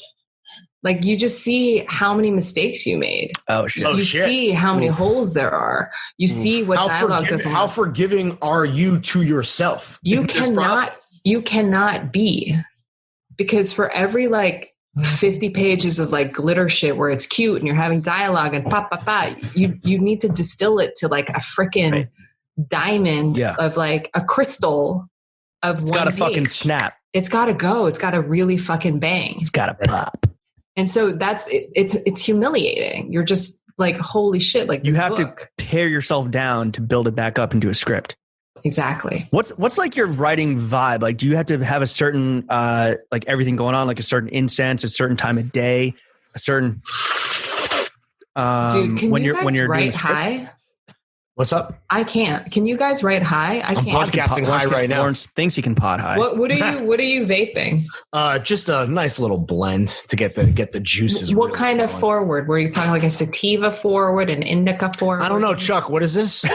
No, I'm kidding. Lawrence would just suck whatever you put in front of him. Yeah, so. I don't really care. I think that for the most part, I prefer sativa forward stuff. I like it. It kind of is like Adderall. That's how that's how it affects what? Me. That is the least chill. Wait, so how does Adderall affect you? Oh my God! Listen, it's not good. I can't even imagine. Your jaw would be the fuck out to here. Like surfs up, brother. Good thing I've never done any type of real drugs before. God damn, that could be dangerous. How deep are you into this Hollywood industry, Marion? Like, have you been seduced at all by like the idiocy and fuckery of Hollywood? Because like it's got to be such a ignorance is bliss type drug. You know what? Hollywood is actually, I've had the privilege of talking to people and interacting with people who are fucking rad. That's actually the truth. It's like any fucking industry. You know, okay, so you have an idea of what fashion is like. Yeah, well, like us are like civilians. The dream. What the freaking like fashion cognoscenti would be like. You have this idea of what it would be like, and then you actually podcast. Go, and then you meet exactly much like this podcast. Right. You have unlikely friendships, and you meet the people, and the ones who are really deep in it and passionate about it are kind of nerds. Right. Yeah. And they're really kind of decent and they're cool. And like their name is Gian DeLeon.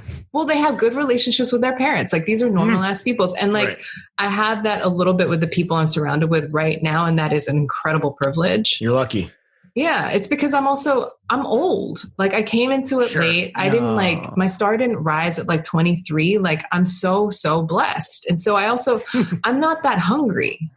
Like I want to be wealthy, I want to learn, I want to be successful, but I'm also not taking the first thing that's offered to me. You're not desperate. Exactly. You're not desperate. You're not naive. You're not. Wait, I'm hungry. I'm not thirsty. Ooh, that's what I'm saying. Another good title. Hungry. You're not looking for thirsty. Looking for a little snack, but you don't need a whole ass meal. Well, I want to keep eating. You want to get gout. You want to eat all this shrimp till you have fucking gout and just bloated. I want the long con. I want eventual gout. I want slow gout. Besides, she's hungry, but she's not going to be chugging beers with you in the park on your birthday, bro. That's what she's saying. Besides the people, I guess, because I guess when you're not desperate and you don't reek of desperation, people are taking advantage of you or like, directing you or channeling you towards like things that aren't the best for you in the long term. What's the best perk about being in like the movie world versus being in the fucking broke ass book world? Because I gotta imagine it's fucking absolute, opposite ends of the spectrum. I hate to disappoint you. It's not that salacious. I fucking love my publisher, fam. Like I'm at Simon & Schuster. Like, I don't know. It's like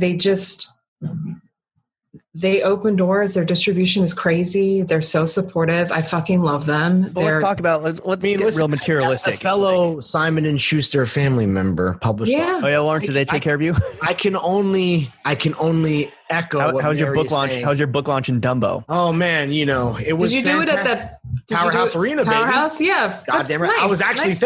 thank God James interrupted me. I was about to just say what my advance was because, I'm transparent like that, but I'm not going to do that. It's embarrassing. No, Lawrence, it's all about salary transparency. What was your advance? It's a safe place. Should I say it? Is that weird? I don't know if Kevin would want me to say it. Do you think he would care? James, what do you think? I don't think he listens to the pod. We got Grant. I feel like you said it, and I think that's awesome. I think you should save that for the patrons. Put that behind the wall. Talking too late now. Maybe I don't know. Maybe Chef marked that down. Maybe we bleep that. Because Mary. So you have great people in both places, but like materialistically speaking, it's a different game. Like right? if this thing goes, and it's going. That's the likelihood that I don't even know. Right. But come on. You haven't even thought about what that could be. You're going to get Zendaya to play Liana. You're going to get fucking Dev Patel to play Isn't Pablo. it Zendaya? Dude, yeah. Not to be One about it, but isn't it Daya? Sure. I'll own you Daya me. Yeah, it's like Rihanna. Have you written the Oscar acceptance speech? Like, have you daydreamed about like what happens if it goes nuclear? Because everyone loves the book. And the story is like, I feel like there is so much. I just wonder if you've speculated to the point where you're like, I got to check myself before I wreck myself. Cause you've thought about like, I don't think about the speech. I think about what I'm going to wear. Oh, what are you going to wear? What's the fit? And then, no. I'm not going to jinx it. Okay. But when I start thinking about that, I go meditate for 5 minutes because I can't. Like, but the thing is, so you get paid twice when you write something. You get paid to write it. You get paid for the rights if it goes. Well, you get paid for the rights anyway, and then you get paid for the rights if it goes. Right. And the money, if it goes, bonkers. That's another fucking thing. It's another fucking thing. It's another fucking thing. It's not. You might be able to afford to live in Williamsburg. Yeah, exactly. Exactly. Circa now. Like, and as a writer, that kind of, you guys know, like that's a beautiful exit for that book. Like, that's hey Mary, if I can make one recommendation, it's secure the IP. Yeah, please. God damn. Yeah. I mean, I think about you guys in that context sometimes. It worked out. It's fine. It worked out. But obviously it worked out. I mean, this is the only podcast that matters. It's like case in point. Like, also, it doesn't matter what the name is. We're ruining our lives either way. Yeah. So it's like, fuck. What is you guys' long con on this? There is no long con. We haven't thought that far ahead, unfortunately. This podcast this is the thing. This podcast has only existed for less than 9 months. So like, we don't really know. One human gestation period. Kids are mids that this baby is going. We're about to squirt this fucking pot out of our pussies, and like, we don't know what it's going to grow into. Is the thing. We're going to poop this pot out in this house. Yeah, totally. Yeah. Well, now this shit's not growing into anything since James said the phrase of shooting a pot out of a pussy. But squirting. Yeah. Oh, excuse me. Let me clarify. Squirting. You know what? I think we lost them at engagement rings or gap ass pussy. That shit was at the top. Engagement ring. This is important, serviceable content that young men need. Right. Okay. This is the conversion we want. This is conversion culture. Shout out Mark Echo. I do think fucking castle, you idiot. I do think it's very vitriol.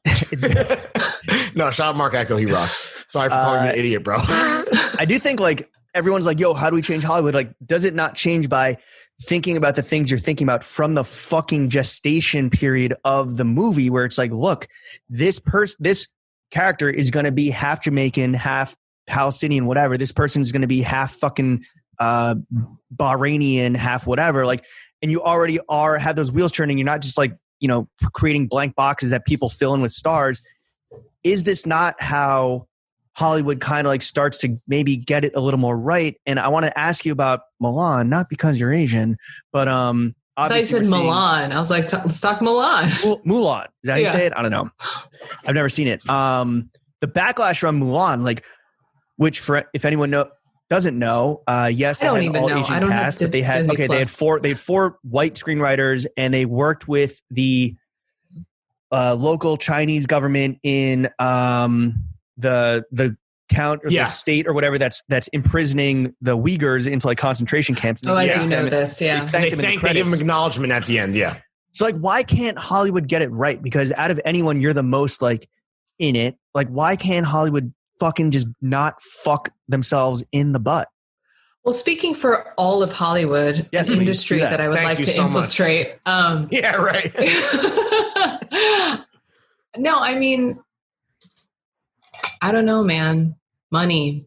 They don't care because they don't really care. Like Disney also doesn't care. Like Mulan, right? That's a money-making venture, James. They don't actually care about like the cultural impact. They might say so for marketing. So when it comes down to like thanking a bunch of genocidal maniacs in the acknowledgments, like then of course they missed that. I'm not surprised. What did you ask me, James? Do you just why can't Hollywood get it right? Like, why does every single time they try to do something or take a step in the right direction, they end up fucking butt fucking themselves and exposing just how dumb they are? Is it just that as simple as they're dumb and white? I mean, you're talking about an enormous venture. Like, I don't fucking know, man. That's like literally like asking me like, so China, what's up with them? Like, I literally have no fucking idea. But I will say that like, I get real emo about thinking that a small good movie with good people could go out there and just find its audience. And I know that sounds really freaking, la, but like, that's where I'm at. Like, it's 2020, bro. It's core time. And I'm not really out here being like, how can I disrupt Disney Plus? What's the last movie you saw that spoke to you on that level? A small movie made by great people that you really loved. Like, do you have an example of that? That last time you felt that way? I mean, I really, really love, like, I just love what A24 do. Mm-hmm. And recently, us too. Yeah, shout out Sorrel. Like, they recently sent me like Moonlight, just the sort of books that they make. It's like a script, and it looks like a yearbook almost. And like, you can open it up and you can hear it crackle when you open the page, and it's like so beautiful and glossy. And it's the script, and it's all the stills from their movies, and it's like these essays by different people who can talk on that topic. And like, there are movies that you can watch that are just like joyous. And also, this is the movie. Like, do you guys have library cards? My wife did on my old keychain. Okay, well, first of all, reading books from your library is amazing. But if you have a library card from a place, depending on where you have your addresses, like from a place that has Canopy, which is a movie app, and it has so many documentaries and it has so many amazing movies, and you don't even have to deal with like the Criterion Collection, like loading shit. But like, I watched Bill Cunningham's New York last night. Oh, great movie. I mean, great movie. Also, like, great man, great time. R.I.P.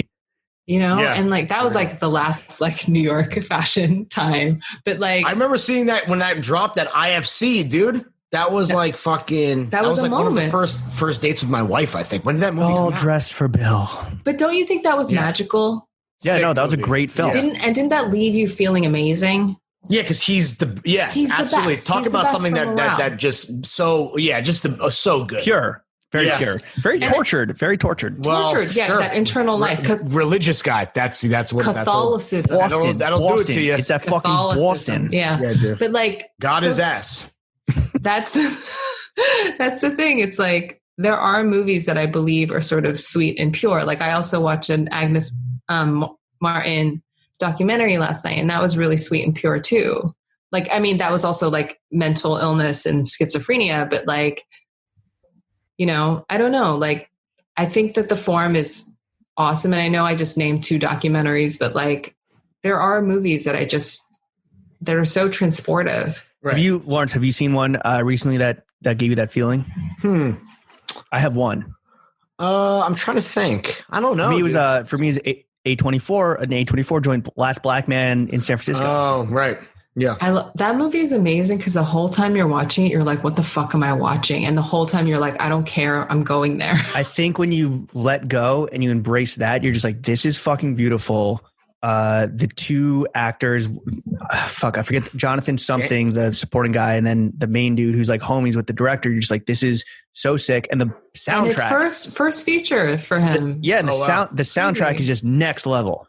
Well, A24 will do that. You know what I'm saying? Like, Ari Aster, not obviously the same kind of vibe, but like it is those movies are small and hit. I mean, that's what A24 does, I guess. I love Midsommar. Yeah. People hate on that, but I meant like for giving you the feeling of like that the last black man in San Francisco. There's a different type of there was more Our Legacy in Midsommar. Yeah. But A24 would be an amazing place for you to end up for this flick. You know what I'm saying? When it's all said and done. This one is going to end up somewhere else. I would love to work with A24. I mean, this one's going with a little shop called Warner. Got it. There's two of them, right? They're brothers. We have some homies at A24 if you want to see, Well, and also the people that I'm working with at Warner are really, really dope. They're sweet and they're chill and they have weird taste and like I fucking love that. But like A24 is obviously a dream. Like, you know what I fucking loved actually? That Palm Springs movie. Ugh. Oh yeah, trash. James was hating. I was a fan. I thought it was quite charming. I loved it. I thought it was so charming. Soft and boy Groundhog Day.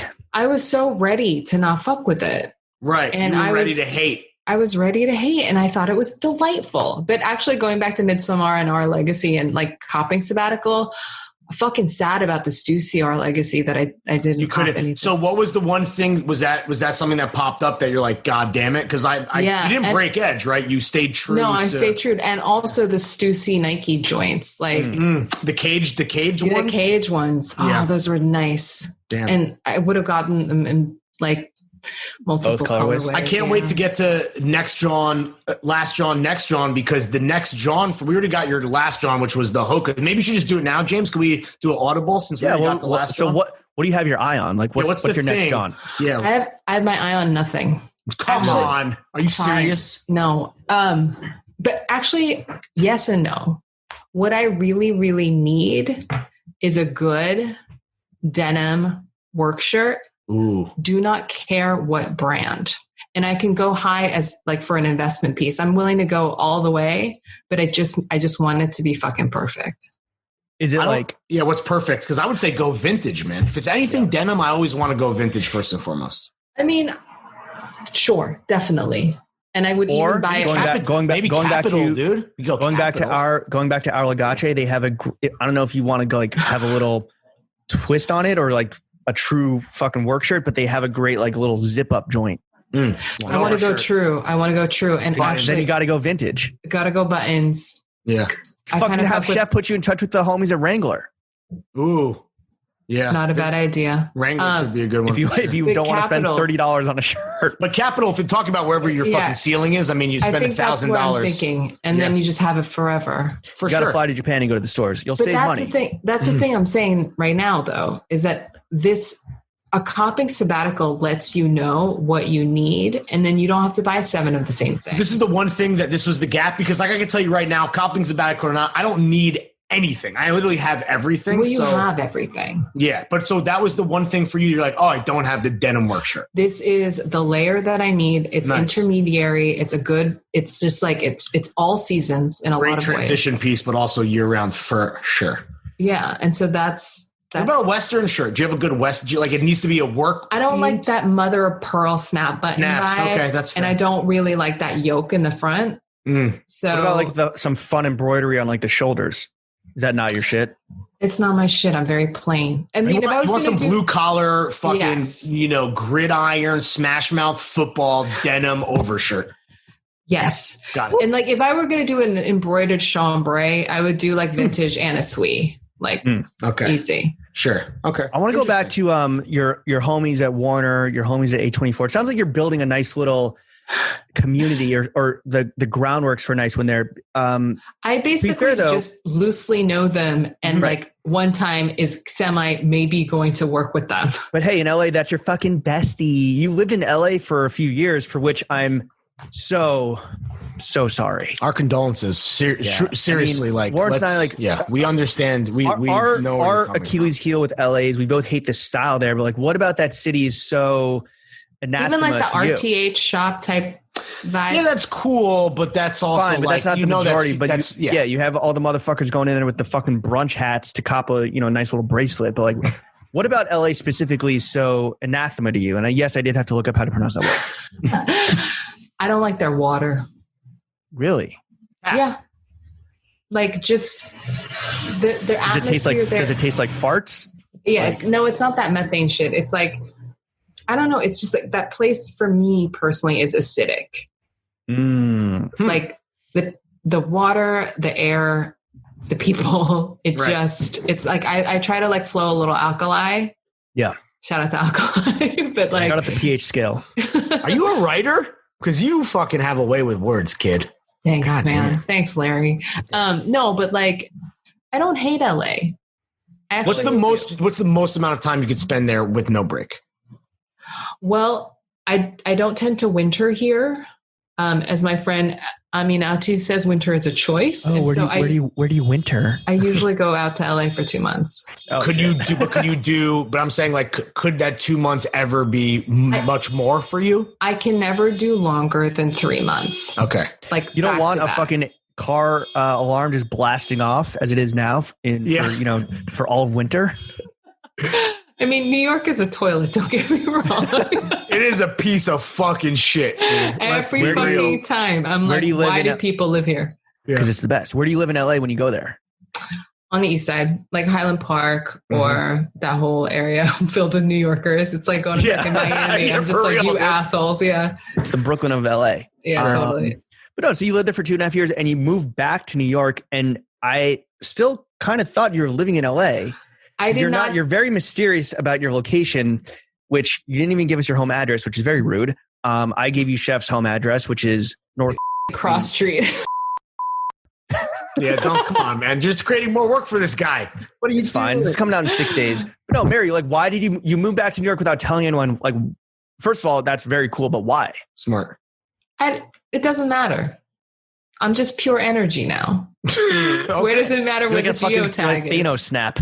Exactly. No, I mean, I'm out there for work so much. It doesn't matter. And like New York is my sanctuary. It's my home. Like I don't really need to advertise where I'm at. Like my people know I'm here. Like sure. Basically, you're not my people is what I'm trying to say to you. Yeah. God damn. That's basically what I got there. Speaking of which, Mary, I'm gonna Mary? Kind of Thanks. Put the vices on you here. You're currently sober, right? And you've been attending Zoom meetings all through quarantine. This 12-step program is part of the 12-step program. Apologizing to all the people you've wronged in the past, and if so, would you like to apologize to us for making us watch your clips on Viceland? Did you watch my clips on Viceland? Yeah. Nobody asked you to. You told me when we ran into each other outside of Vice. You're like, yeah, I got some shit on HBO coming up. Peep that shit, fam. I definitely did not see Peep that shit, fam, because it sounds like a suggestion, not like, that. I think I just told you that was happening and then left. No, like, so you just outed me that I'm in 12-step meetings, which is, no, I'm kidding. No, I told you that. Okay. All right. Yeah, I mean, the amends thing. Got his ass. So the amends thing is a huge part of 12 steps. And you go and you like apologize. But the thing that is the moment is that you apologize for things you did. You don't apologize for things you thought. You don't apologize for things maybe that you think they thought. Like you apologize for actual events. Okay. And it's like Yom Kippur for Jewish people. It's all contrition. It's all that thing. And yeah, it feels great. I mean, it's humiliating at the time and it's very uncomfortable, but it's like putting down the heaviest fucking backpack with no lumbar support. Would you recommend it to people that are not in the program, just making amends with those you have wronged in the apologizing past? to the homies? Just generally speaking? You know what? When's the last time you got a fucking real ass heartfelt apology? When we recorded an episode yesterday from Lawrence. When I read his text back to him and he's like, oh, fuck, I was a dick. Yo, that shit is healing, man. It is good. It feels great. Nice. It feels good to But don't do it for just like selfish reasons, right? That's what I'm saying. Don't do it to people, please. Don't do it to like wheedle some shit out of someone. Don't do it to get a reaction or whatever. Don't do it to create drama. Do it if you mean it. Fake intimacy. Do it if you mean it. Do it if it's like a salve, if it's like a tonic. And then be out. And also, if they don't forgive you, this is the whole point. You accept it. That's it. Like that's the hard thing that people have. A lot of people think that just by apologizing, it's going to make everything. And that's not realistic. What's been your rate of acceptance to denying versus people not forgiving? People sometimes don't hit you back, and they're like, "Nah," or they just ghost you, and then they talk about some other shit when you talk to them again. And then you're like, all right, they're not down for it. And you have they're like, yeah, that's cool. You watching Game 7 tonight? Do you think that maybe that would be because they're like, why is Mary apologizing over text when she could just call me like a real person? No, I mean, you basically text to set up an in-person apology. It's almost like getting which is impossible during quarantine. To meet up and apologize. But are you like, hey, I would apologize in person, but social distancing. Oh shit! So that's part of it is that you don't do it over text. You have to do it. You have to set up a thing, and you actually say this is what the thing is. That's intense. It's intense. It's a lot. Who was the hardest? What was the hardest apology, or to whom was the hardest apology to make? There was an apology I wanted to make to an ex for a variety of reasons, and that person doesn't want to speak to me, and I think that is fine. I mean, it sucks and it's hard, but like, it's what it is. And that's also the growth where you're not like, I'm trying to apologize to you. What the fuck is wrong? That kind of shit. The acceptance, like you're talking about, like that's just now you move forward. Lawrence, I'll be expecting your text later tonight. Shit like that. I'll be expecting an edible arrangement for Myriads. No melon. Yeah. This is like, obviously this is like a lifelong endeavor, sobriety. It's not a short-term thing. The sobriety is selective, though, I want to say. Right. Like, I don't drink alcohol, and I don't make myself vomit after I eat anymore. Right. But I also fuck around and will do shrooms, like, for a mental palate cleanser a few times a year. You going micro, macro? What are you talking about? You know what? I metabolize drugs weird, which is to say, I'm like, this is the only place where it's in the mids. Like I will micro, but it's like I don't like blast off into outer space and like try to get like a DMT experience or whatever, but like it's not like a microdose. Sure. Do you guys, when's the last time you took shrooms? Saturday. Yeah. I not maybe for me, it's been a minute, but we're very pro. We're pro booming across this whole podcast. The thing is, when's the last vacation you went on, Lawrence? Like a real vacation, or like I went to somewhere and there was no business attached, and I didn't even answer emails and shit. Well, you don't get emails anymore. That's fucking being I'm not trying to be a floating creative. I'm not trying to be a dick, but like working for ourselves. Not that James and I don't put the work in, but like it is a pretty easy life. I mean, I went on my honeymoon a year ago, which was like a real actual vacation. But I've been like traveling. I drove to North Carolina to have a socially distant, tasteful beach week. So I did that. That was like a couple months ago. Did you rent a car or did you buy a car? Rented a car and drove down with my wife. So that kind of sucked driving for 12 hours, but that's the only way to do it. Right. So totally at this point for sure. But yeah, I don't know. I mean, listen, I feel like I need a vacation. That's what I'm saying. Like even just like breathing the air outside. Well, you can't breathe the air outside now. Yeah, well, I mean, just going somewhere in the wilderness. Like I think I've been wanting to because Lawrence and I, we are so beholden to our fans, and the worst thing we could do is let down our paying best friends. Yeah, but like you look at other podcasts and they do seasons and they have breaks, but it's like if we took a break, right, which we'd have you need a hiatus. I don't know, man. That's not how we're set up. How do we kind of bridge that gap? Like, do we front load the content and roll it out? Can't you get a few in the can? Yeah, I mean, really, that's what we'd have to do. We just fucking front load it and then just release them as they. Can't you do like some I don't know, some curly leaf parsley core 4 like da and like have that to like. Also, by the way, we can podcast remotely. We're already doing that anyway. So like, as long as you're somewhere with internet, just give the 2 hours that it needs. Like But I'm just saying, put out the free stuff. Well, that's the thing. I don't know if the Rock House Hotel in the Grill has like the best fucking Wi-Fi. That's actually where I met my husband. Are you serious? Yeah. That place rocks. That place is so sick. Yes, that's where we met. Damn. Is he like a rock star? Like, no, I mean, like he was with a couple of friends who I know, and I was with a couple of friends. And when I went there, it was me and 2 homies and a bunch of white dudes in their 40s and their But spouses. That's exactly the energy right there. Did you marry a white dude in his 40s, Mary? He became in his 40s. Okay. Oh, right. Damn, that's trash. But no, Mary, so obviously sobriety, you're selective about it. It's like a long-term endeavor, but has this 2020 fucking pandemic, racial upheaval, Trump, the world being set on fire, like has this been a more challenging time to maintain and work on your sobriety than ever before? Yes and no. Like, I would hate to be fucked up during all this shit. Like, that would be so fucking dark if like I was like fully just drunk and high every single moment. Like that would be very acidic. Also, some really fucked up shit happened with my family during Quar. Like, my mom was diagnosed with cancer in April. Jeez, I'm sorry. Yeah, all that shit was elective surgery. Oof. You know, we couldn't get anything. Right. We couldn't get her medical attention for shit, and that was hardcore. Are they still in They're in Texas. In Texas? Yeah. Mm-hmm. And then my dad was diagnosed with ALS a few weeks ago.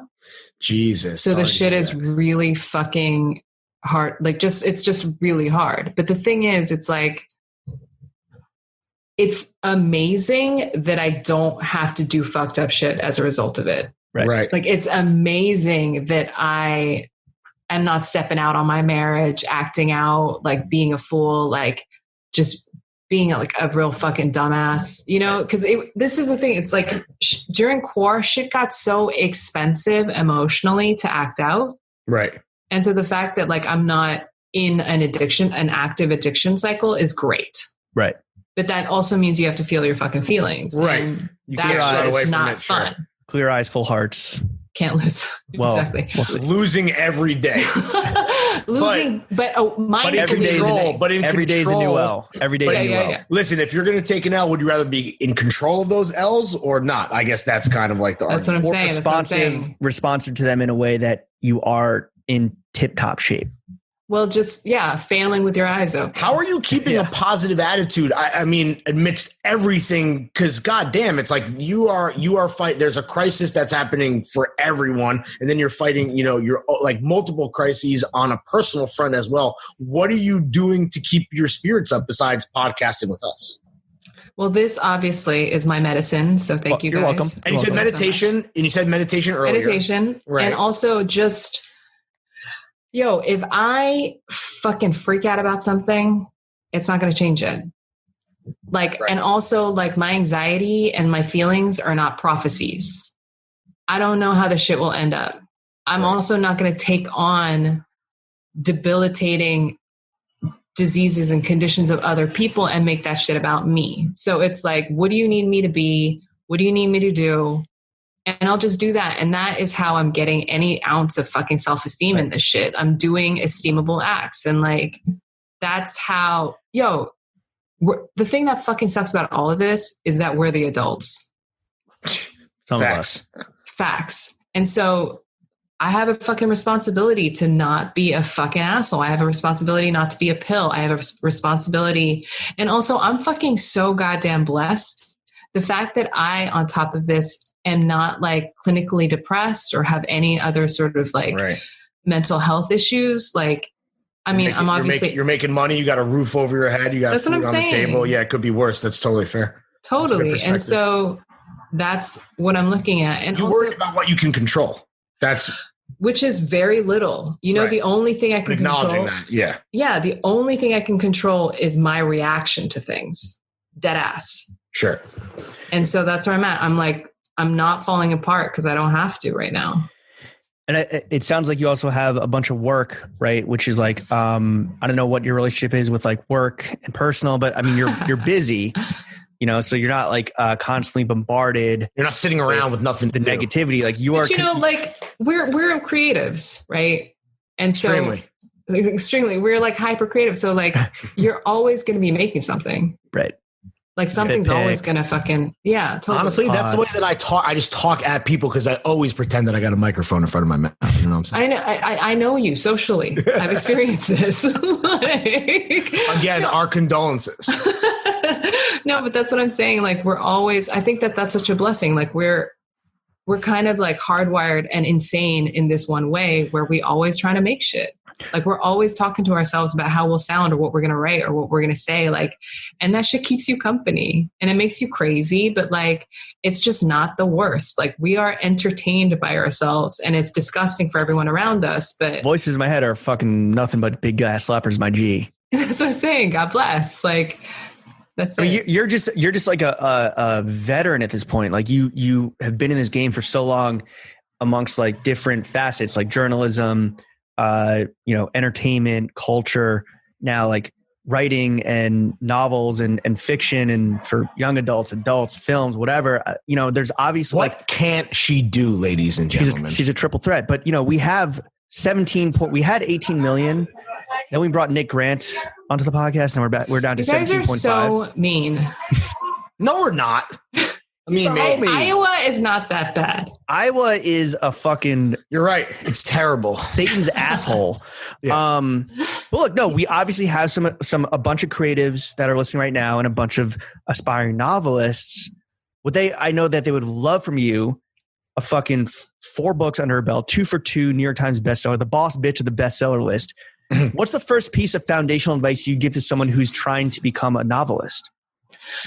This is going to be so obnoxious, but finish the book. Finish the fucking book. Dude, that's the tough love that people pay us for. I mean, this is free, but that's why they come to this show, because that's tough. That's the tough love. Do the damn thing, right? Do it, because then you can fix it. You can't fix what isn't written yet. Right. And it's going to be bad, and it's going to need a lot of fixing. Yo, that's what I'm saying. I think this is like some Ira Glass quote or whatever, and I'm paraphrasing, obviously. But basically, read every Rick Rubin quote on Instagram. That will just sort you out. That's every secret you need to know. But my favorite Rick Rubin quote is "Unfriend Kanye." Really? No. Oh, I thought he might have said that. I don't know. I'm sure he did at some point. I love Lawrence's trusting heart. I was like, too. Damn, Rick Rubin fucking went for it, dude. This man basically produced Yeezus in 3 days to get it out on shelves, man. Take your shoes off and unfollow Kanye. Yeah, totally. No, but your output is never going to be what you want it to be.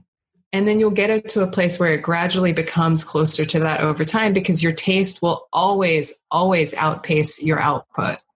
Just do it.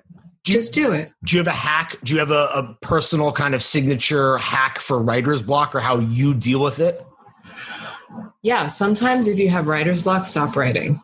I know that that's antithetical to just what I said, but just because you sit in that chair and punish yourself for not being productive that moment doesn't mean it's going to come. Some days you're going to get 45 minutes of writing done, and that's okay, because you just have to sort of honor your writer, but at least keep at it. You'd be surprised what 500 words a day will do over time. And I'm really lucky. You guys know too, it's when you kind of start out with making content or journalism, you kind of barf up a lot of stuff, no pun intended for bulimics, but you just barf. And so you kind of have that threshold of not being super precious with it. Right. Don't be precious. Just write the fucking thing. And the version of you that gets to the end of that will be so much better than the version of you that started. And that person's going to edit the work. So you're good. Right. You can't change what you haven't written. So you might as well get to fucking putting something down, kids. I believe Mary H.K. Choi said that one day long ago. All right. No, Mary, I think that's very important advice. And that's a great place to wrap up the first topic of this podcast, which again is ourselves, Jimmy, Larry, the goddamn motherfucking boys. It's time to move on to the second topic of this podcast. I heard your partner microwaving some shit. I hope he's ready to fucking microwave it. Reheat it for you 2 hours from now, because it's time to get into topic number 2, which is money. Bing. Got it. Yes, nailed it.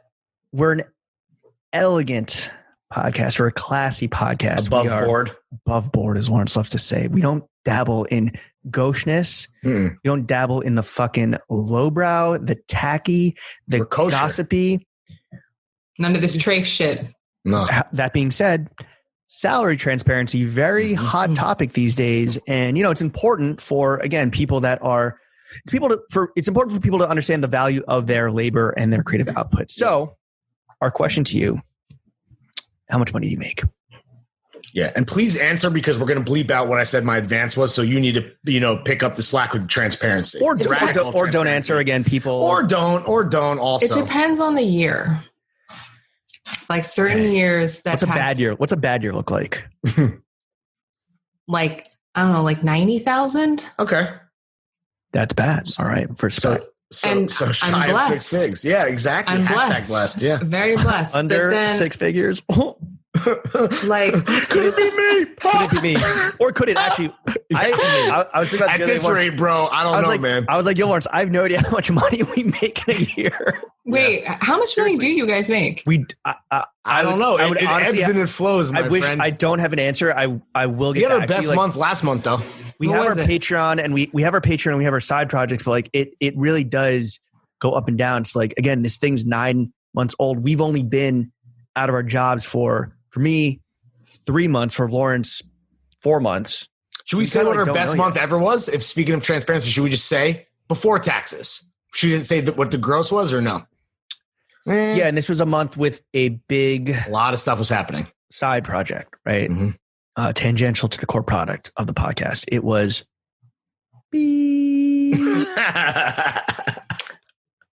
Okay, that's fair. You'll tell me later. We'll tell you off mic.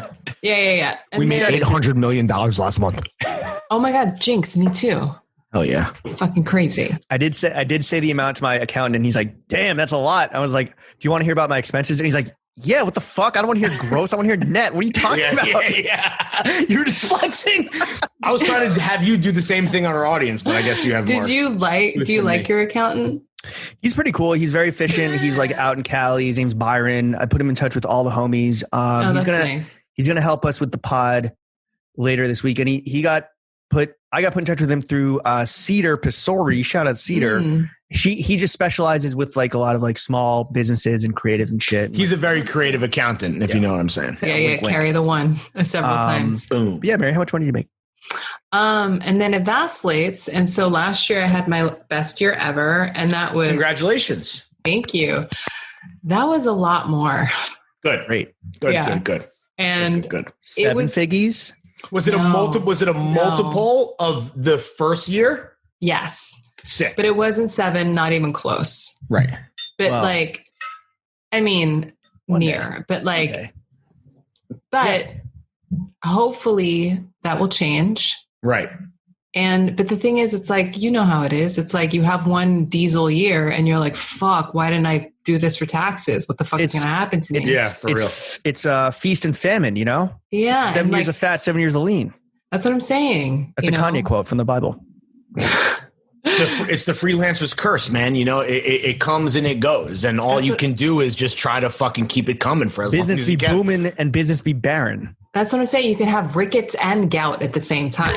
God damn, fucked up. Bars. Okay, if you had to set a consistent salary or revenue stream, how much money would you like to make? Because we talked about how you don't want fame, you want stealth wealth, you want to fucking own a crib and shit. But like, what do you put that number at? Gross or net? We'll do gross. That's the way I think most people think about their salaries. Yeah. I mean, I would like to consistently make low 7s like every year for the rest of my life. All right. And that's actually, no, that's not true. Not for every year. Like I would like to make low 7s for the next 20 years and then abruptly stop working. Shut it down. Just shut it down. Just be out. Where would you retire to? Like, what's your retirement plan? Yeah. Zuck's Island. Yeah, right. It's just me. It's going to be fine. No, I mean, I want a place in New York forever. Like, I don't care what happens to this place. Like, I'll just be here. You'll ride it out until the wheels fall off. For sure. And then probably a place, I don't know. Sometimes I'm like Southern Italy, somewhere in Europe. Ooh, like hell yeah. My partner is European. And so you got that passport? Options. No, because he's Swiss. And so. Oh. Yeah. He's good money. That's really foundational right there. Yeah, that's a big one. You're fucking Roger Federer? That's crazy. He's like literally the only Swiss person that anyone knows, but he's from Mr. Rolex. Mr. Rolex, Mr. Tag, and Mr. Hoyer. Yeah, totally contiguous movement. Right. Hell yeah. Although not for Tag Hoyer though, just for Rolex. Yeah. But he there's no famous Swiss people is what the point was. Who name another one? Name another Swiss guy. I don't know. There you go. Your husband. We know your husband, Roger Federer. Yeah. No, so like maybe somewhere in Europe. It's just, and it's so nice. Like nothing has anything to do with me over there. What do you think? Because you're such a hardcore New Yorker. What do you think of when in the beginning of Core? And I think that we're past it where we can start like looking back at like phase 1 of Core when people started bouncing from New York? Like, what do you? Well, let me tell you, I was in LA when CORE happened, and I immediately flew back to New York. Oh, smart. I came, hunkered down. Hell yeah, I got to go home. The thing that was so fucked up is this was before we knew anything. Right. So this was when it just wouldn't die on surfaces, and everyone was singing "Happy Birthday" and washing wipe their down hands. Your groceries. Right. Shit was fucking crazy. We are getting on a plane, and we're like, "This is it. It's a wrap. We're gonna get in our eyes. It's done. Like we're fucked. We're wearing like gloves. It was like so super fucked up. Naomi Campbelling that shit. Yeah, dude. Like beyond. We're flying in from LA, so already it's a long ass flight. This is the only time I was just like buying Delta One tickets without any upgrade, without any miles. I was like, fuck it. Like this is what we're doing. And we're going out on top. We're going out on top. We sat in the back. We tried to like space it out as much as possible. We fly here. We are maybe an hour and a half out of JFK. The fucking airspace above JFK gets closed because the air traffic control attendant had corona. Oh, God damn. We get turned around. No. We fly back to LAX. What? We're told we have to deplane. The fucking gate we're at is all international travelers. No one's wearing masks. We're in LAX. It's just fuck. Everybody's trying to go home. Everybody's trying to fly back to wherever they're coming from. Everyone was in aerosol because we were all crying. Wow. And that sounds like a nightmare scenario. You were flying for like worse than 11. You were flying for like 11 hours. Oh my god! And then this was even before we could get tested here. Any good movies? Yeah. Actually, what did you watch? I don't even. What did you watch when you thought that you were gonna fucking die on an airplane? Yeah. But actually, at that point, I'd been on tour the fall before, and so I'd seen all the movies. That was actually the clincher. It was really it's sad. Even worse. It's even worse. Saying it was even worse. I was literally watching Bohemian Rhapsody, being like, "What the fuck is my life?" This editing is so bad. I'm watching Rocket Man for the 5th time. I want to just kill me. Take me now. Bad. I was like, Rocket Man was the good one. No, Rocket Man I thought was mids, but whatever. You want to see it more than one time? Yeah, that's what I'm saying. And I'm just like, this is ruining Mr. Robot for me. So I'm like flying back. It takes 11 hours. And then you could have been in South Korea at that point. But even beyond that, man, I was like, it's a wrap. We're done. We're just like those little spiky coronaviruses are just all over. Yeah, you're like, I'm a statistic now. My husband and I are statistics. Yeah. Time to die. And then we come home and we're just like, fuck. Like that was the most we slept for like a day and a half. We're just because we had the Rona. No, I mean, we slept for a day and a half because we were like, it was so traumatic. But I'm so glad, and we've been home since, and that's beautiful. Thank God. And that's beautiful. Like you kind of want to be with New Yorkers when the shit hits the fan. Yeah, that's how I felt. I was never gonna leave. Yeah, fucking die. I was born to fucking die. You know what? Some sellout shit I did do though. I bought a car. Oh no, that rocks though. I'm very all car? About it. I'm all. I bought a 2020. Ooh, Honda Fit. Ooh, a hybrid. A Honda Fit Sport. A girl green. Cool. Yeah, very so cool it's the tiniest car you can park anywhere. Have you used it at all? I use it all the time. Where do you go? To fucking the bodega down the corner? Like, what do you do? We go see shit, man. You can drive like an hour out. You can go to the beach every day. Like I had my friend's car for a month, bro. I changed my whole shit, dude. It ruins you. I don't even drive like that. I'm not one of those guys. Me neither. Like it fucking. I'm all for it. James, you said you were looking into buying a car. I was debating buying a car, and instead I got some Heelys. Different strokes, different folks. Yeah. Well, besides cars, what do you like to spend your money on? Because I was going to ask what your John's budget is, but you don't spend zero. It's zero. So what do you spend your money on besides gasoline for your fucking earth ruiner? You know what? I'm kind of stocking shit right now. I'm just squirreling it away. You're stacking. Yeah. Mm-hmm. So you're spending very little money, even though you just I spend so much fucking money on just regular life. Right. Eating out probably, right? Ish, not that much. But like, you know what? The thing that got real is like now I'm like buying all my meat from like the local people. I'm trying to support all the local businesses. I'm not like it's expensive, but if you got the means, like it's the right that's thing. what I'm saying. I'm like literally conscientious consumption. That's the way you're gonna gotta do it. You gotta do it. I'm buying like Lucy's of LaCroix at my bodega at like an 85% markup because I'm just like, this is where we're at. Like that's what it needs to be.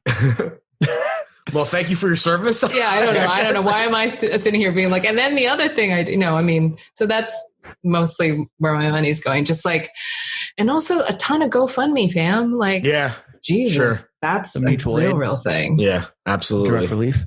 I don't have a transition for. No, I was going to say, speaking of direct relief. Speaking of direct relief, let's talk about Patreon. meats and cheeks. Yeah. Sucking and fucking. Yep. Right. Sex and dating. You recently celebrated a 1-year anniversary of your wedding, to which you invited 0 people, Flex. which is now flex the cool thing to do. But you, Mary H.K. Choi, you were doing the 0 invitation thing way before it was cool. Why did you guys decide to invite 0 people except for the photog? I just didn't want to think about anything else. Like we went to City Hall, we've got bodega flowers. It was perfect. We ate Sichuan food in Sunset Park, took a nap. It was, that was the thing. And then we actually did have a dinner for the homies in Nargis that like, it's like an Uzbek restaurant in the middle of nowhere in Brooklyn. That was really nice. And did you invite your parents to that? No. You must have had quite the shits on your wedding night. That's all I'm going to say. The Uzbeki food and the Szechuan, come on. That's the thing. Once you already cohabitate and have no guests, you can just live your best life. Right. What did your parents think about not getting an invite to not just the wedding, but the after party? I mean, we had them in to meet each other and whatever already. But that, to me, that's also being an adult. Like, I didn't want to worry about my mom being like, you know what? I just knew that there was no pleasing my mom. Like, we weren't going to get married in a Catholic church. She wasn't going to be able to like wrangle all the things that she wanted. And I'm just like, if you're going to be unhappy anyway, then I'm going to have exactly what I want. Right. Because it's not about you, mom. About you. And like, but that's also just adult. I was like, not scared of pissing people off. Like, I mean, you know how it is. Like, you know how you don't deserve your wife. Sure. Agreed. 100%. Lawrence. Yep. Yeah. The epitome of that statement is Lawrence. I mean, I do not deserve my partner. Like, he's amazing. And like, we wanted a low key fucking day. Does he get fits off though? Yeah. What's his swag? Or is it trash style? And do you care? Yeah. It doesn't even matter. He is a fascinating person. And this is the only thing I'll say about him because he's extremely private, but he buys clothing. Once he finds something he likes, he buys it in duplicates. Smart. That's once a rock, actually, once a stock. Come on. That's not that uncommon of a thing, and something that we like. If you find something you love, like you never know if you're never going to find it again, or it's out of stock, whatever. He like deep uniforms, and then every season he gets rid of it, and then uniforms. And the next slotment of that comes in. Right, so everything he kept on ice comes in for the rotation. Oh, wow. Got it. So it's like he has figured that he has this down to like laser precision. So intermediary layers, outer layers, like everything. Okay. That's just socks, underwear, the whole thing. The Swiss surgeon of the wardrobe. He doesn't have to think about shit. Yeah, the Swiss Army knife. The Swiss Army knife, where every knife is a knife. Right. You know what I mean? Like it's the same thing. So like, it's a knife. Yeah. do you have any opinion on like? Because I think this is a very common question among our audience, which is like, what do I wear to impress? As a young man, what do I wear to impress young women? Or not even impress, but just like get by or like be presentable. Like, what would you suggest? What should women wear? What should the dudes wear? What should dudes wear to like not to be cool, but also like because like there's offensive. There's fits for the fellas. Obviously, like that's your best shit. Your best shit ever, right? Always for the boys. Because it's all like inside baseball. Your best shit's for the boys. Yeah, exactly. That's what I mean. You want to be able to see. It's like.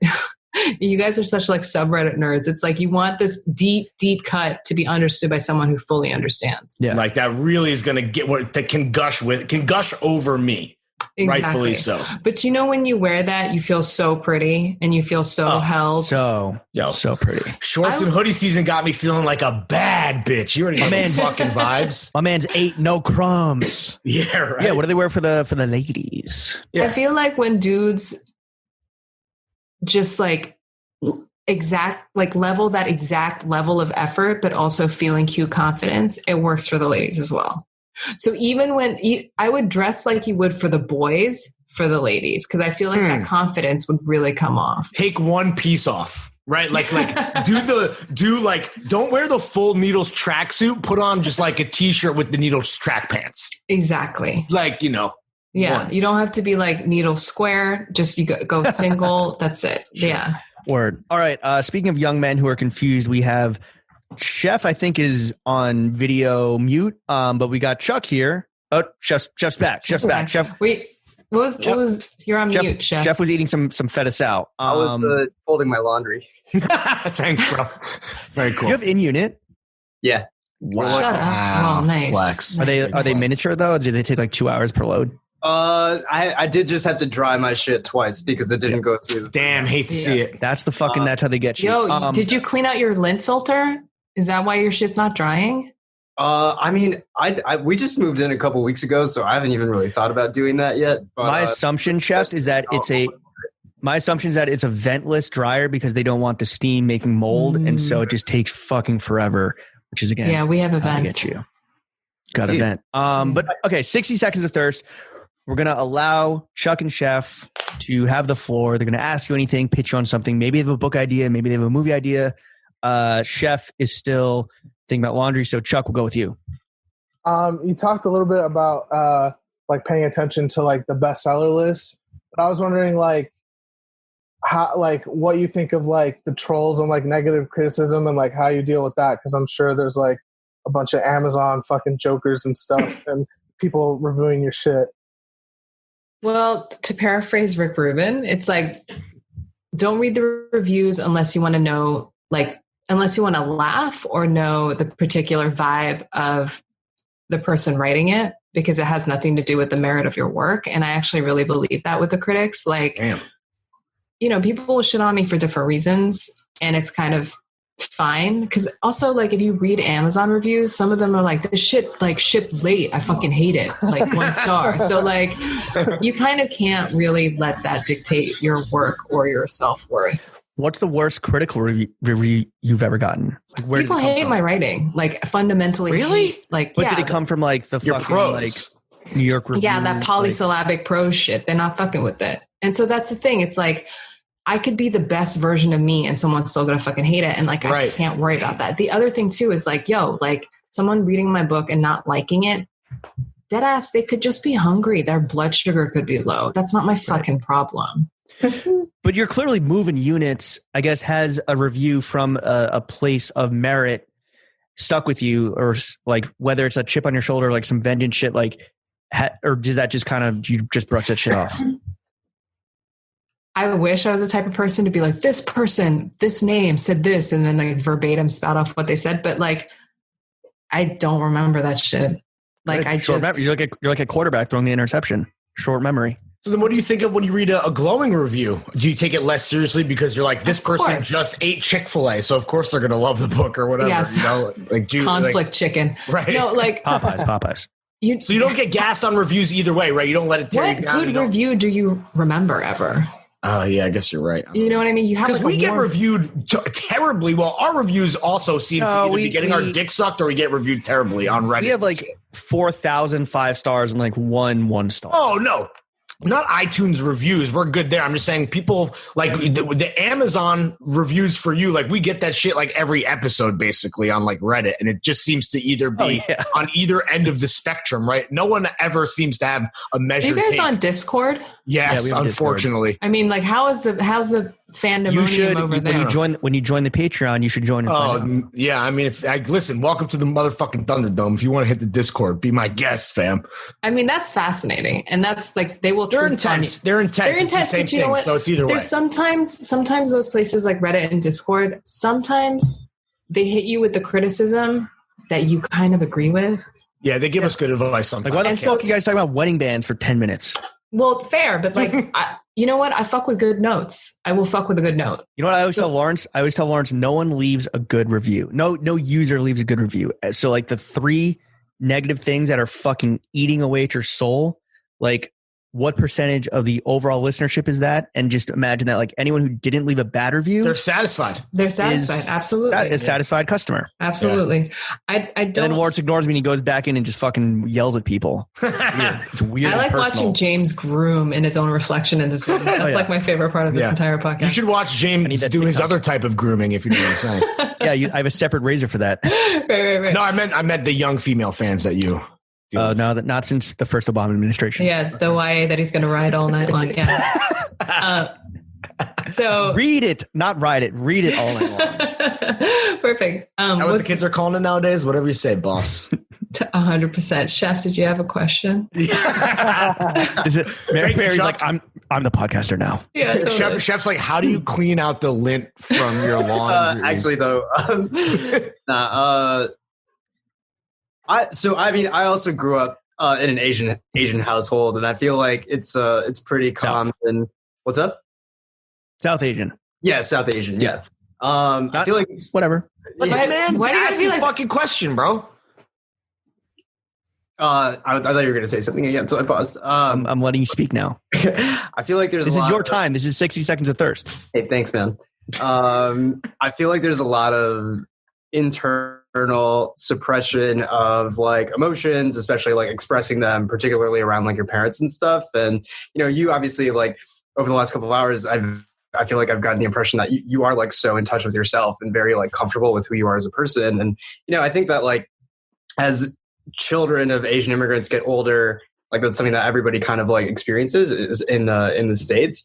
Have you seen that like rub off on your parents at all? I'm just curious. Yeah, I mean, I really identify with what you said. I feel like there's kind of two coming of ages that happen with like people like us who are repressed or are so outside of what our parents understand. Like you come into this adulthood and then you come into this sort of like double consciousness or awareness of like what your role is like within your culture. And yeah, I do think that, I mean, my parents already, like our parents period, like we might have this like difference of opinion or whatever, but the fact that they're here alone is already such maverick iconoclastic shit, like for even their family, that like, I do think that they've come to more of an understanding around certain things, but you also have to be fucking relentless. Like I can't waver. I fucking moved 6 apartments with my LSAT textbooks until I threw them out. And I was like, this shit is clearly not happening. I'm not going to fucking grad school. But if I like danced the dance and was like, maybe I'll go to grad school and maybe I'll like marry a doctor or whatever the fuck, like, I think that would have been more confusing. So for me, in my experience, kind of staying the course and doing like fuckman shit for like consistently, I think has been like good for all of us. Yeah. So like, I don't think they'll ever get it, but also a lot of that has to do with them worrying about you. Yeah, no, I feel that. I mean, I feel like sometimes you have to like overcompensate for the level of confidence that you have in the decisions that you're making, right? Right. And also think about your CV. Like you have to cite these assholes on your fucking like curriculum vitae, and that shit is painful. And like, how are your parents supposed to understand that? They've sacrificed so much for you. Yeah. You are your ancestors' dream and you're squandering it all for this shit. So you have to sort of take some compassion right there. Yeah, that's kind of a crazy point, is that like the immigrants to like leave your country, whether out of like forced circumstance or choice, like that is a very rebellious act in and of itself. Right? It's like, bold as shit. Yeah.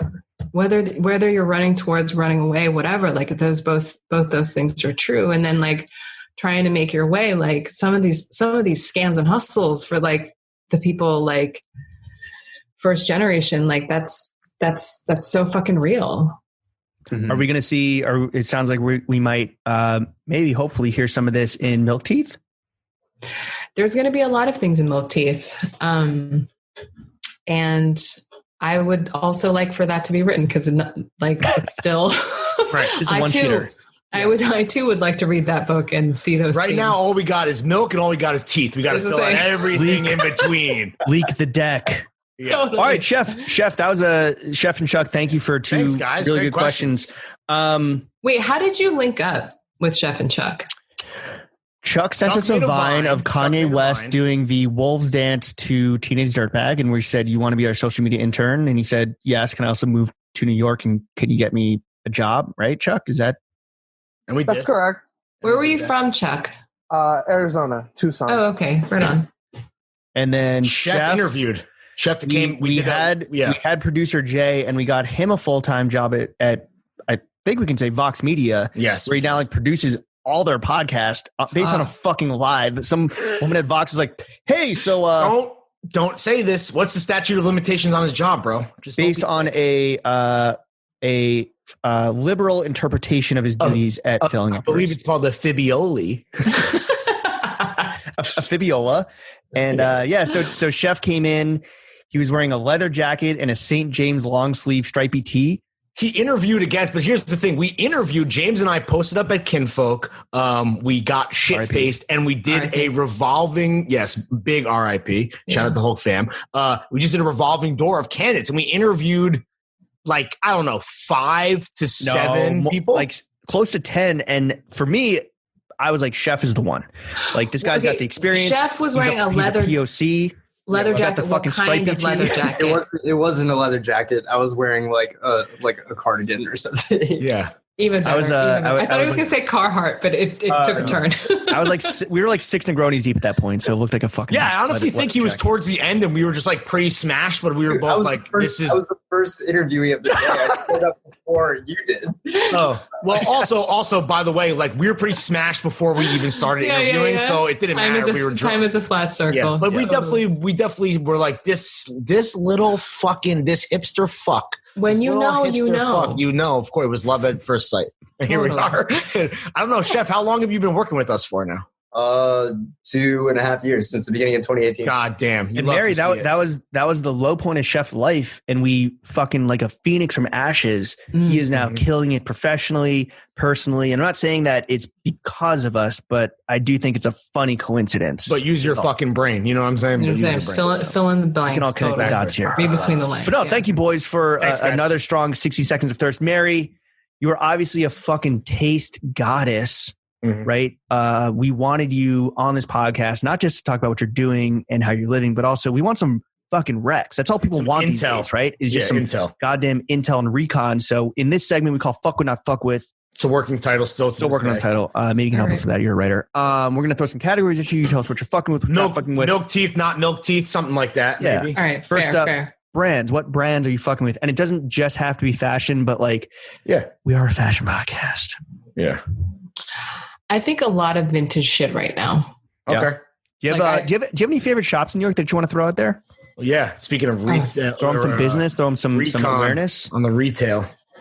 Honestly, I haven't been to like a brick and mortar in a minute. Damn. Like sometimes I'll go in to try something shopping. on. It's been a long time. But also, I think that even when I come back from shopping, I'm going to buy pretty exclusively vintage. I'm super sad about fucking Housing Works, man.